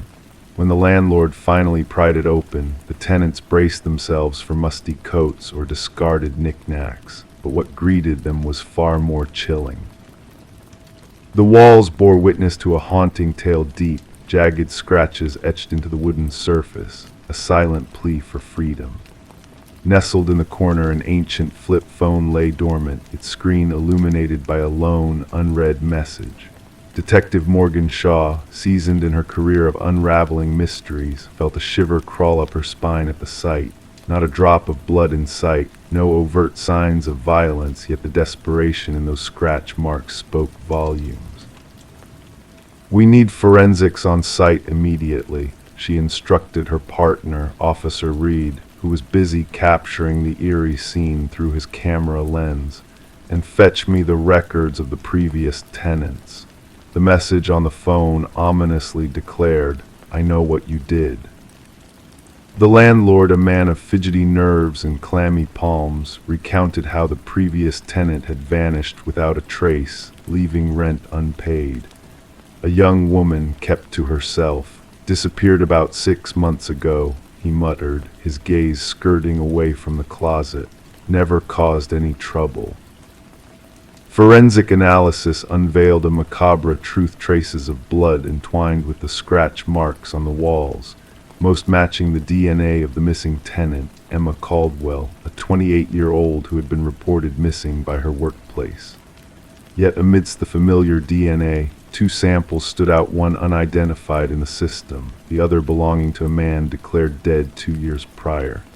"This defies all logic," Shaw murmured, her eyes fixed on the perplexing findings. Derek Mercer, a man supposedly deceased in a tragic car accident 5 years ago, now left his genetic imprint in a place he shouldn't exist. Emma's living space painted a poignant picture of an interrupted existence, letters accumulating, a forsaken coffee mug in the sink, a neatly arranged bed. Phone records unveiled a pattern of regular calls to her sister, abruptly halted, interspersed with numerous calls from an unknown number before her vanishing act. The sister mentioned a mysterious boyfriend, Officer Reed informed Shaw. No name, just intense and private. Surveillance footage captured a shadowy figure in a baseball cap trailing Emma into her building one fateful evening, strategically evading the watchful eyes of the cameras. The puzzle pieces began to align as partial fingerprints belonging to Derek Mercer were discovered on the closet's inner doorknob. He staged his own death, Shaw concluded. But why, and what's his tie to Emma? The enigmatic DNA sample led the investigators to another unsolved missing person case. Lynette Porter, a woman who had vanished 3 years prior. A striking resemblance between Lynette and a visitor seen frequenting Emma's apartment raised suspicions.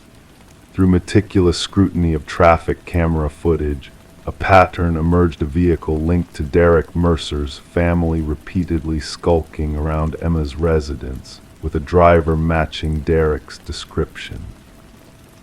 The trail led them to a secluded property owned by the Mercer clan, where a harrowing discovery awaited them. Behind formidable basement doors, Lynette Porter was found alive but emaciated, confined in a space mirroring the grim closet that had ensnared Emma. "He made me watch," Lynette's voice quivered, haunted eyes staring into the void. "Said I needed to witness the fate of those who tried to escape." A tapestry of evidence unfolded: journals chronicling Mercer's fixation on dominance, photographs of women resembling Emma and Lynette, and chilling video recordings of Mercer coercing Emma into the claustrophobic closet. "She thought she could expose me," his voice echoed in the recordings. "No one reveals my truths." The hunt for Derek Mercer spanned across jurisdictions, a manhunt fueled by the dread of what lurked in his twisted mind. As forensic psychologists delved into his psyche, a bone-chilling profile emerged. Mercer didn't crave mere death, but the agony of captivity, the slow erosion of hope in confined spaces. Upon Mercer's apprehension at a bus terminal, a new identity in hand, with ominous tools tucked in his backpack, the pieces of the puzzle fell into place. A newspaper clipping chronicling Emma's disappearance served as a grim bookmark in his sordid tale. Under interrogation, Mercer maintained an unsettling composure, dismissing Emma's final message as a ploy for rescue she didn't merit. The trial unmasked the elaborate charade Mercer had woven to feign his demise, assuming the identity of a deceased vagrant matching his physical attributes. For years, he had prowled in obscurity, preying on women who mirrored his initial victim. Emma's remains were never unearthed, forensic evidence hinting at her tragic demise within the confines of the closet, futilely clawing at unyielding walls. A swift verdict of guilt echoed through the courtroom after a mere 4 hours of deliberation. As the sentence of life imprisonment sans parole was pronounced, Mercer's lips curved into a faint smile, as if vindicated by some inscrutable logic known only to him. During the sentencing, Lynette Porter's voice resonated through the hushed courtroom, a beacon of resilience amid darkness. "He caged us in the shadows because that's where his tormented soul dwells, but while he withers in his cell, I shall bask in the light." The case prompted a paradigm shift in missing persons investigations, emphasizing the scrutiny of relational dynamics and thorough property searches. Detective Shaw preserved the closet door from Emma's abode, a somber memento adorning her office, while a stark reminder that horror often lurked not in splashes of crimson, but in the desperate imprints of a soul fighting for survival. Story 22. Renovations always have a way of unraveling the hidden mysteries of the past. Old relics, forgotten treasures, whispers of bygone days. Yet, when Sarah and Michael decided to breathe new life into their Victorian-era home, they never anticipated the unearthly secrets awaiting them beneath the creaking floorboards. As they lifted the worn wood, a fragile letter, carefully concealed, revealed itself. The ink had long since faded, but its haunting words remained etched in time, "Don't trust the one who knocked." Before the couple could comprehend the message, 3 ominous knocks reverberated through the empty rooms, sending shivers down their spines. Intrigued and unsettled, Detective Alina Reed arrived at the scene, her experienced hands delicately retrieving the cryptic note from its hiding place. The couple's inadvertent touch had tainted the evidence, but Reed sensed the genuine fear in their eyes as they recounted the chilling events. Sarah and Michael, innocent and unsuspecting, had purchased the house at an estate auction, captivated by its grandeur and storied past. Little did they know that their humble renovation project would unearth a dark chapter in the house's history, one that had long been forgotten. The investigation led Reed down a twisting path of secrets and shadows. The house, once owned by the reclusive Hargrove family, held a history fraught with untold tales. Franklin and Margaret Hargrove, the former occupants, seemed to harbor more than their fair share of mysteries. Digging deeper, Reed uncovered a web of deception and tragedy.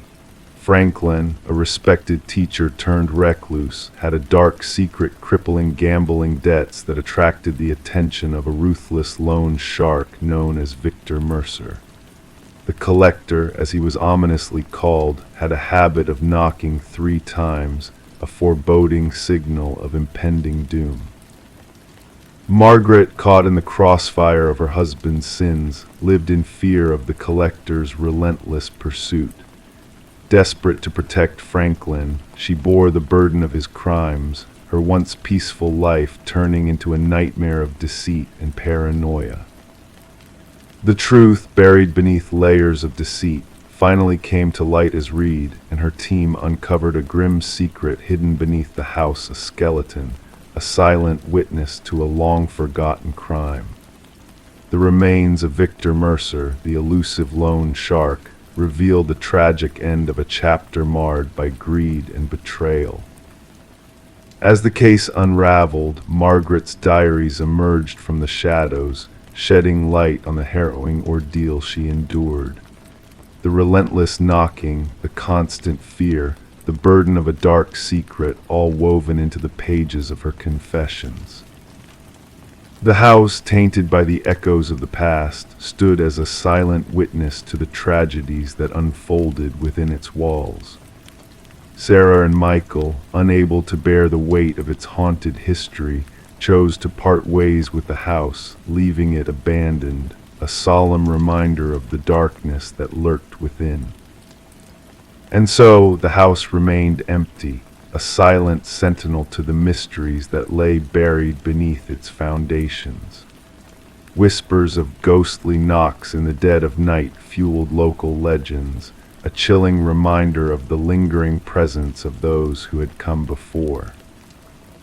Detective Reed, in her final report, acknowledged the enigmatic nature of the case. Some truths, she mused, are destined to remain shrouded in mystery, their answers lost to the passage of time. The note, with its ominous warning, remained a haunting testament to the secrets that dwell within the shadows of the past. Story 23. The ancient box lay buried under layers of forgotten clutter in the attic, a silent witness to the passage of time in the old house.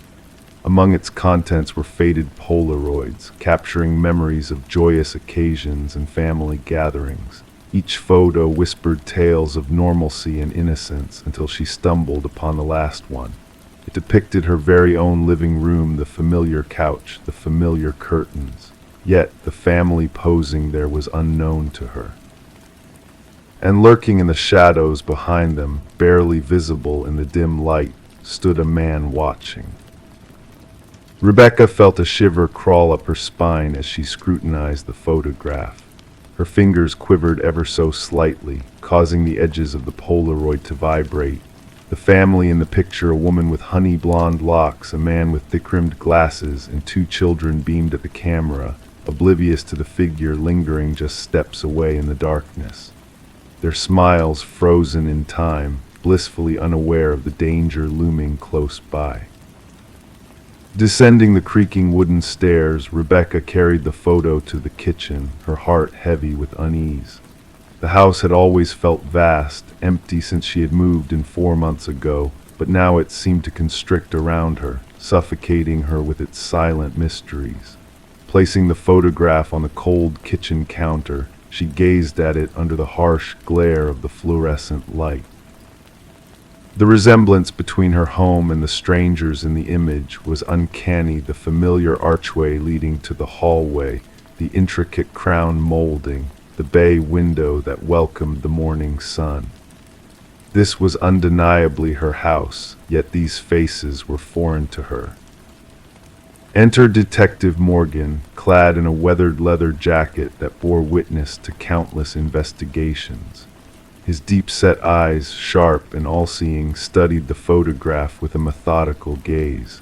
Running a gloved finger along the edge of the Polaroid, he turned it over to reveal a blank back. "What do you know about the previous owners of this house, the Nelsons?" His voice rumbled low. Rebecca confessed very little. The sale was handled by a realtor, and the Nelsons had already relocated out of state. Nodding knowingly, Morgan requested, "May I borrow this? Our team might be able to identify the family in the photo." And thus commenced a quiet investigation. Rebecca delved into the history of the house, learning that the Nelsons had acquired it from a family named Crawford, who had abruptly departed after 7 years. Prior to them, the Mornos had owned the property for nearly a decade. Detective Morgan meticulously traced the lineage of occupants, sifting through property records, interviewing former neighbors, and constructing a timeline. Then a breakthrough emerged unexpectedly. A retired mail carrier recognized the family in the photograph. "That's the Sutherlands," he declared with certainty. They resided in that house for just over a year before vanishing without a trace. Mail piled up, and everyone assumed they had moved away without informing anyone. The Sutherland family had evaporated into thin air. 4 souls gone without a whisper, no forwarding address, no school enrollments for the children, their vehicles never surfaced. Bank accounts lay dormant, untouched. It was as though they had ceased to exist. Forensic analysis dated the Polaroid to approximately 15 years prior. The technician pointed out subtle nuances in the image, the peculiar arrangement of dust particles in the air, the eerie stillness of the subjects. "This was captured using a timer," she elucidated. "Notice how they are all posed perfectly. Someone must have triggered the camera and swiftly positioned themselves." But if the Sutherlands had orchestrated the photograph, then who was the enigmatic figure in the hallway? Enhanced imaging unveiled more details about the shadowy presence. Towering, masculine, clad in dark attire. His countenance remained obscured, yet his stance implied a keen observation. He stood motionless, as if he belonged there, as if he held every right to inhabit that space. Detective Morgan unearthed a chilling pattern. Preceding the Sutherlands, another family had dwelt in the house for precisely 1 year before vanishing, and before them yet another. 5 families over the span of 5 years, all disappearing without a trace, always after a year of residency. Rebecca had resided in the house for 4 months. Diving deeper into the past, the investigation uncovered historical building records. The house had been crafted by a distinguished architect with an impeccable reputation, yet the project manager had mysteriously vanished near completion. A man named Samuel Whitfield had stepped in to complete the construction. Police archives contained a solitary photograph of Whitfield, a tall, gaunt figure with hollow cheeks and piercing eyes. When digitally aged and juxtaposed with the figure in the Polaroid, the resemblance was unmistakable. However, Samuel Whitfield had purportedly perished in a construction mishap shortly after the house's completion. His body had never been recovered from the rubble of a collapsed construction site. The focus shifted to the basement. Ground-penetrating radar unveiled anomalies beneath the concrete floor, inconsistencies in density that defied explanation. As the jackhammers breached the surface, a noxious odor assailed their senses. Buried beneath layers of concrete and earth, they uncovered them. Not just the Sutherlands, all of them. Every vanished family preserved in the cool, dry soil. Among their possessions lay a camera. The very camera that had captured the Polaroid discovered in the attic. And countless more photographs, each showcasing a different family, smiling obliviously, while a watcher lurked in the shadows. The house was cordoned off as a crime scene. Rebecca would never set foot in it again. As investigators meticulously cataloged evidence, they stumbled upon a hidden crawlspace in the attic, concealed behind a false wall. Within lay a small cot, photography equipment, and a journal brimming with meticulous observations of the families who had dwelled there. The final entry bore a date just 3 days prior. The new one is different. She discovered my photograph too soon. I must hasten my plans. Under police protection, Rebecca relocated to a hotel. One restless night, her slumber was shattered by a ringing phone. Answering groggily, she was met with nothing but the sound of breathing. Then a click, followed by the mechanical whir of a Polaroid camera spitting out a photo. The investigation persists to this day. The house looms empty, its windows blackened, its enigmas shrouded in darkness. The whereabouts of Samuel Whitfield remain elusive, his existence a murky enigma. Some speculate that he perished long ago, while others posit that he simply moved on to a new locale, a fresh identity, a different abode. And somewhere out there in a dimly lit chamber, photographs develop capturing new families, new abodes, new watchers concealed in the shadows. The sole certainty is that those who seek the truth behind the man in the photograph are now themselves under watchful eyes. Story 24.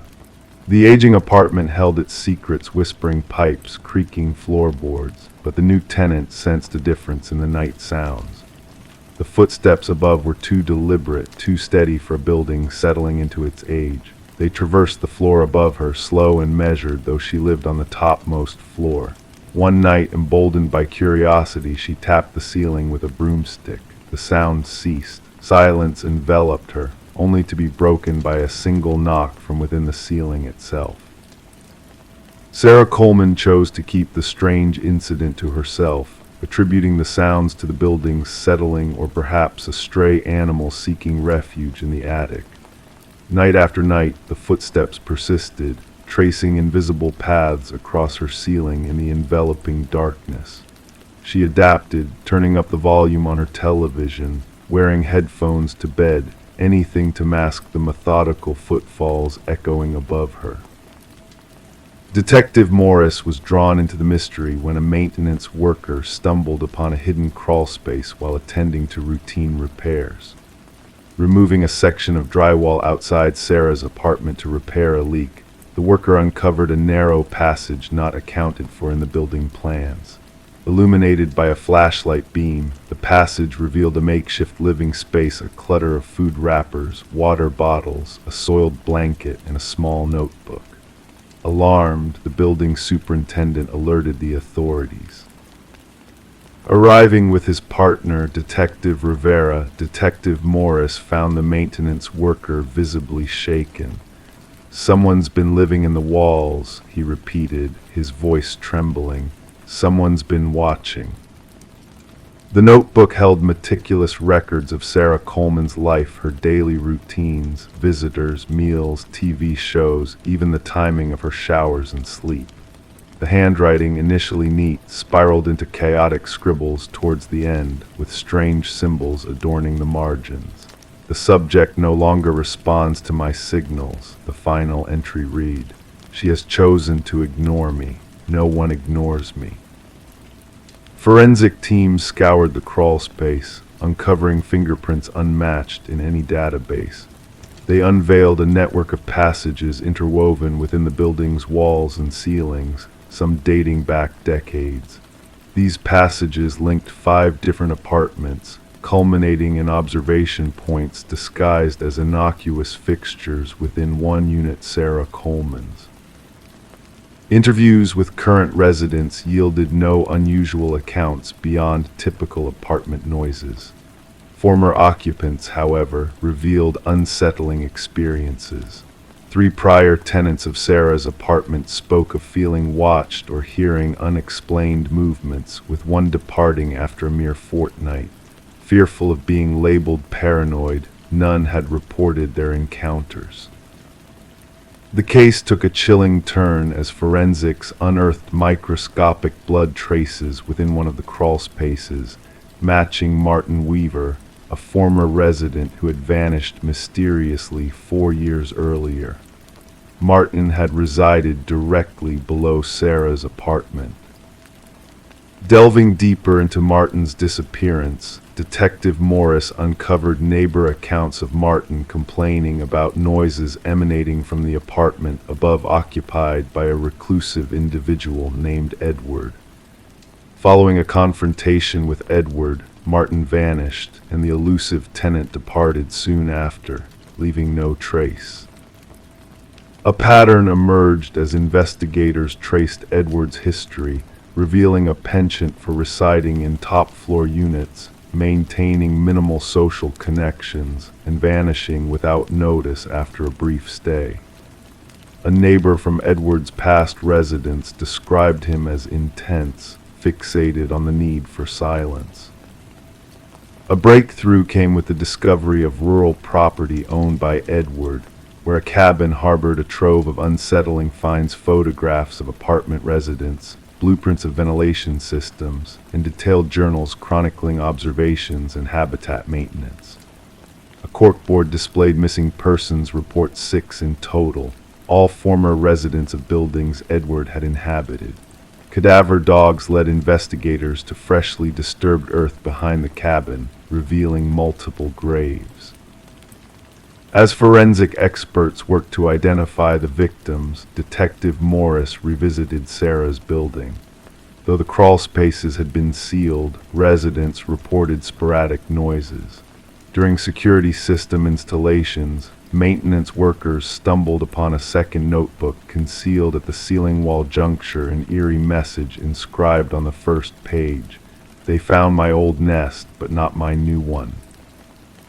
The notebook mirrored the prior one, concluding with a sketch of Sarah's apartment layout featuring a red-marked passage and a date for that very night. Officers raced to evacuate Sarah but found her dwelling deserted. Her phone lay abandoned on the kitchen counter, the television droning softly. In the steam-fogged bathroom mirror, a message materialized, etched by a ghostly finger. "Look up." The ceiling panel above the shower had been removed. The search for Edward, revealed as Edward Mercer, a construction worker with a penchant for clandestine renovations, remains ongoing. Thermal scans detected no current occupancy within the walls of Sarah's building. Sarah Coleman's whereabouts remain unknown, her case linked to a string of disappearances across state lines. Detective Morris finds no solace in the unearthed graves or chilling journals. Instead, he is haunted by the image of Sarah, alone in her apartment, listening to the phantom footsteps above her. The footsteps that ceased when she tapped and answered back. At times, in the quiet of his own home, Detective Morris gazes upward, attuned to the silence, pondering who else might be listening in the darkness. Story 25: The Whispering Dollhouse. She never fancied venturing up there, but the storm's fury had forced her hand. The attic, a realm of forgotten whispers, was cloaked in layers of dust and wispy cobwebs. Amidst the shadows, nestled in the distant recesses, sat an ancient dollhouse. Its intricate details exuded an eerie charm, the miniature furniture arranged with meticulous care. Yet, as she peered into its tiny rooms, a knot of unease tightened in her gut. The figures within were not lifeless dolls, but tiny, hand-carved replicas of her own kin. Each miniature stood frozen in time, mirroring the exact positions of her family members downstairs, with one glaring exception. The figure intended to represent her own likeness stood by the attic's entrance. Rebecca Morgan traced her finger along the dollhouse's roof, feeling the imprint where the miniature version of herself stood watch. A shiver coursed through her body, unrelated to the chilling draft whispering through the rafters. This dollhouse had no place here. This wasn't her childhood abode, but a temporary dwelling the family had recently inhabited. The unfolding of events began with Rebecca's frantic call to the authorities. Police officers arrived at the suburban abode to find the family in turmoil, gathered in the living room, unwilling to return to the upper floors. Detective Sarah Harmon, the lead investigator, initially brushed off their distress as a possible prank or a consequence of adjusting to a new environment. What gripped Detective Harmon was the meticulous craftsmanship of the dollhouse. Each tiny figurine captured minute details of the family members, the father's thinning hair, the son's favored hoodie, even the mother's delicate birthmark. The discovery of fingerprints on the dollhouse, unrelated to the family, marked a pivotal turn in the investigation. Further examination revealed microscopic cameras hidden within the figure's eyes, all linked to a sophisticated surveillance system concealed beneath the dollhouse. As the inquiry progressed, a disturbing pattern emerged. The positions of the miniature figures didn't merely mirror the family's current arrangements, but replicated their past movements, hinting at a prolonged period of observation. Detective Harmon remarked, "It was evident that we were dealing with more than a mere stalker. This was a manifestation of obsession seldom encountered in criminal psychology." The unraveling of the mystery led to the unearthing of a concealed entrance in the basement, camouflaged behind a false pantry wall. Within this clandestine chamber, investigators stumbled upon evidence suggesting a covert inhabitant had resided there long before the Morgans' arrival. Food remnants, discarded water bottles, and a disheveled sleeping area hinted at a prolonged, unseen presence. The absence of forced entry baffled the investigators. Property records unveiled that the house had been vacant for an extended period before the Morgans' tenancy. The previous proprietors, an elderly couple, had passed away within a short span, leaving their son in charge of the property's sale and subsequent rental. Interviews with neighbors provided scant insight, save for one elderly lady who sporadically observed lights flickering within the unoccupied house. A breakthrough emerged through digital scrutiny. Tracing the surveillance data to an external server, analysts pinpointed a small apartment across town. Inside, a trove of photographs capturing the Morgan family and prior occupants adorned the walls. Journal entries meticulously chronicled the daily routines of each resident.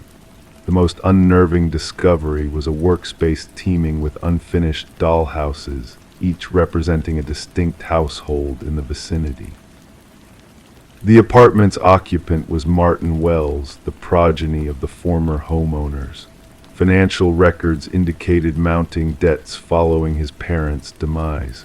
Rather than relinquishing the property, he devised an intricate scheme, taking up clandestine residence within, unbeknownst to the tenants. The dollhouse served as his control hub, symbolizing his dominion over the property and its inhabitants. During interrogation, Wells maintained an unsettling composure, elucidating his motives. "They dwelt in my domain, slumbered in my parents' chamber. I needed to ensure they paid due reverence." When questioned about the miniature figure's placement, he cryptically remarked, "I wanted them to acknowledge my ceaseless vigil." A psychological evaluation uncovered a complex nexus of possessive delusions. Wells, unable to cope with the loss of his childhood home, contrived an elaborate facade to retain authority over it. The dollhouse epitomized his bid to possess both the property and its denizens. The Morgan family chose never to return to the house, haunted by the revelation that their lives had been scrutinized, manipulated, and reduced to mere playthings. Wells faced charges for stalking, invasion of privacy, illicit surveillance, and unlawful entry. The judicial proceedings prompted a reevaluation of real estate disclosure norms concerning property histories and agents' obligations to ensure thorough vacancy procedures. At sentencing, the judge denounced Wells for violating not only the Morgans' home, but their sanctity and independence. "You didn't just breach their abode, you shattered their sense of security and self-rule. You bore witness to their most intimate moments, distorting them for your gratification." Criminologists found the case disconcerting due to the prolonged undetected surveillance Wells had conducted. Examination of his journals hinted at a pattern of surreptitious dwelling within homes for years, crafting miniature replicas of each family under his watchful eye. Although the Morgan family relocated far from the haunting abode, Rebecca confessed to enduring lingering apprehensions, instinctively checking nooks and crannies for signs of intrusion. She purged their new dwelling of all miniature trinkets, haunted by the nagging sense that unseen eyes might still be fixated upon her. The saga of the Whispering Dollhouse stands as a testament to the shadows that lurk within the seemingly ordinary, a reminder that not all eyes that watch are seen. Story 26. In the stillness of the night, a mysterious parcel arrived in the mail, wrapped in a plain envelope devoid of any return address. Within it lay a solitary brass key, weathered with the passage of time. The homeowner, Sarah Miller, gazed at the key, its presence sending a shiver of recognition down her spine, even though she couldn't place where she had seen it before. Attempting to unlock the secrets held within, Sarah tried the key in every lock she owned, but to no avail. None yielded to its touch. It was a key to nowhere in her world. Perplexed, she placed it on the coffee table, where the silence of the night was broken by a single hollow chime emanating from the old grandfather clock in the hallway, a clock that had long been silent, broken beyond repair. Puzzled and disturbed by this strange occurrence, Sarah reported the unsettling incident to the authorities. What seemed like a simple mishap soon unraveled into a chilling mystery that cast a shadow over the usually tranquil suburban neighborhood. The responding officer, initially dismissive of Sarah's concerns, took possession of the key, consigning it to a small evidence bag. Little did he know that this seemingly insignificant key would become the linchpin of a harrowing investigation. Detective Robert Harmon, a seasoned investigator with a keen intuition, found himself drawn into the web of intrigue woven by the brass key. As the key sat on his desk, its unassuming appearance belied the unease it evoked in him. Background checks on Sarah revealed a life devoid of any criminal taint: a retired teacher, a widow, a mother. Her innocence seemed unquestionable, yet the key's arrival hinted at a darker narrative lurking beneath the surface. Forensic analysis uncovered no fingerprints on the key except Sarah's own. The envelope yielded no clues save for a nondescript postmark from a regional distribution center. The key itself, a standard Schlage, bore the marks of age and wear, hinting at a past shrouded in mystery. A breakthrough came when Detective Harmon decided to delve deeper, running the key's unique bidding pattern through the department database. An old cold case emerged, its tendrils reaching back 7 years to a storage unit where horrors had been uncovered: blood-stained carpets, tools of cutting, and photographs of women unknown. The original investigation had hit a dead end, the perpetrator elusive. As Harmon delved into the case files, a chilling realization dawned: the key was a link to unspeakable crimes, a key to a past mired in darkness. Sarah, caught in the vortex of unfolding events, felt the tendrils of fear tighten around her.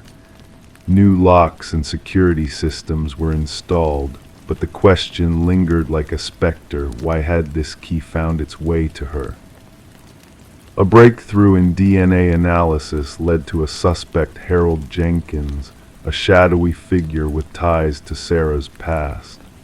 A substitute teacher with a hidden past, Jenkins had left a trail of unanswered questions in his wake.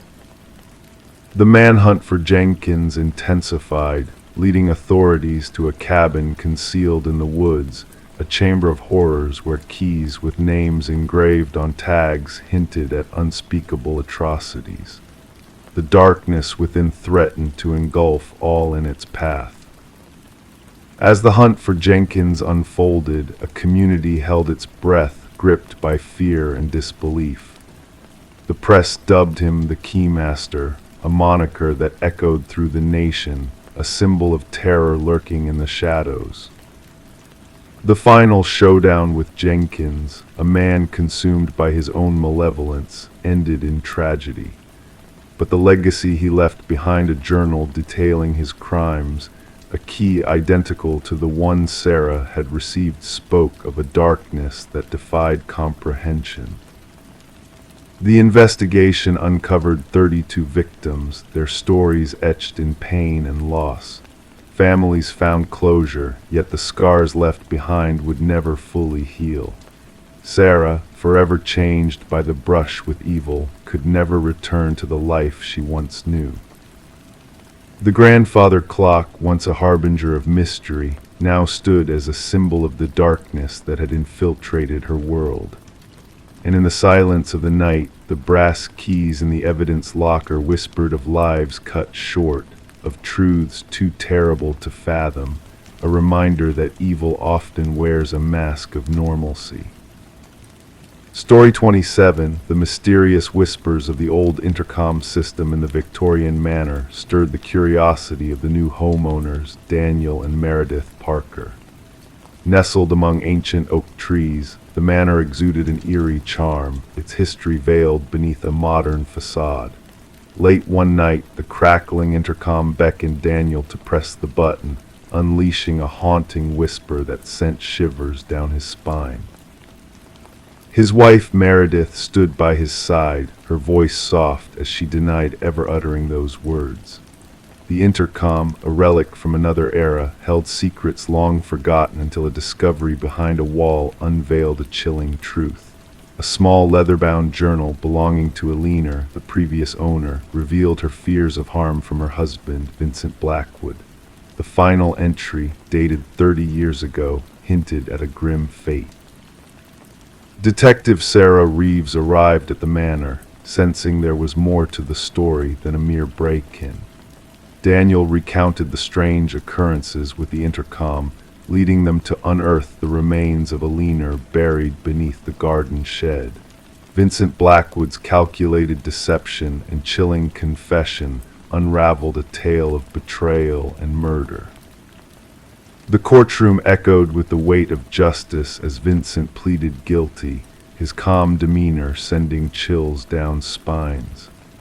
The house, tainted by its dark history, witnessed a somber memorial for Alina before Daniel and Meredith bid farewell, unable to reside within its haunted walls any longer. As the intercom was dismantled by the next owners, whispers of static and echoes lingered, a haunting reminder of the past.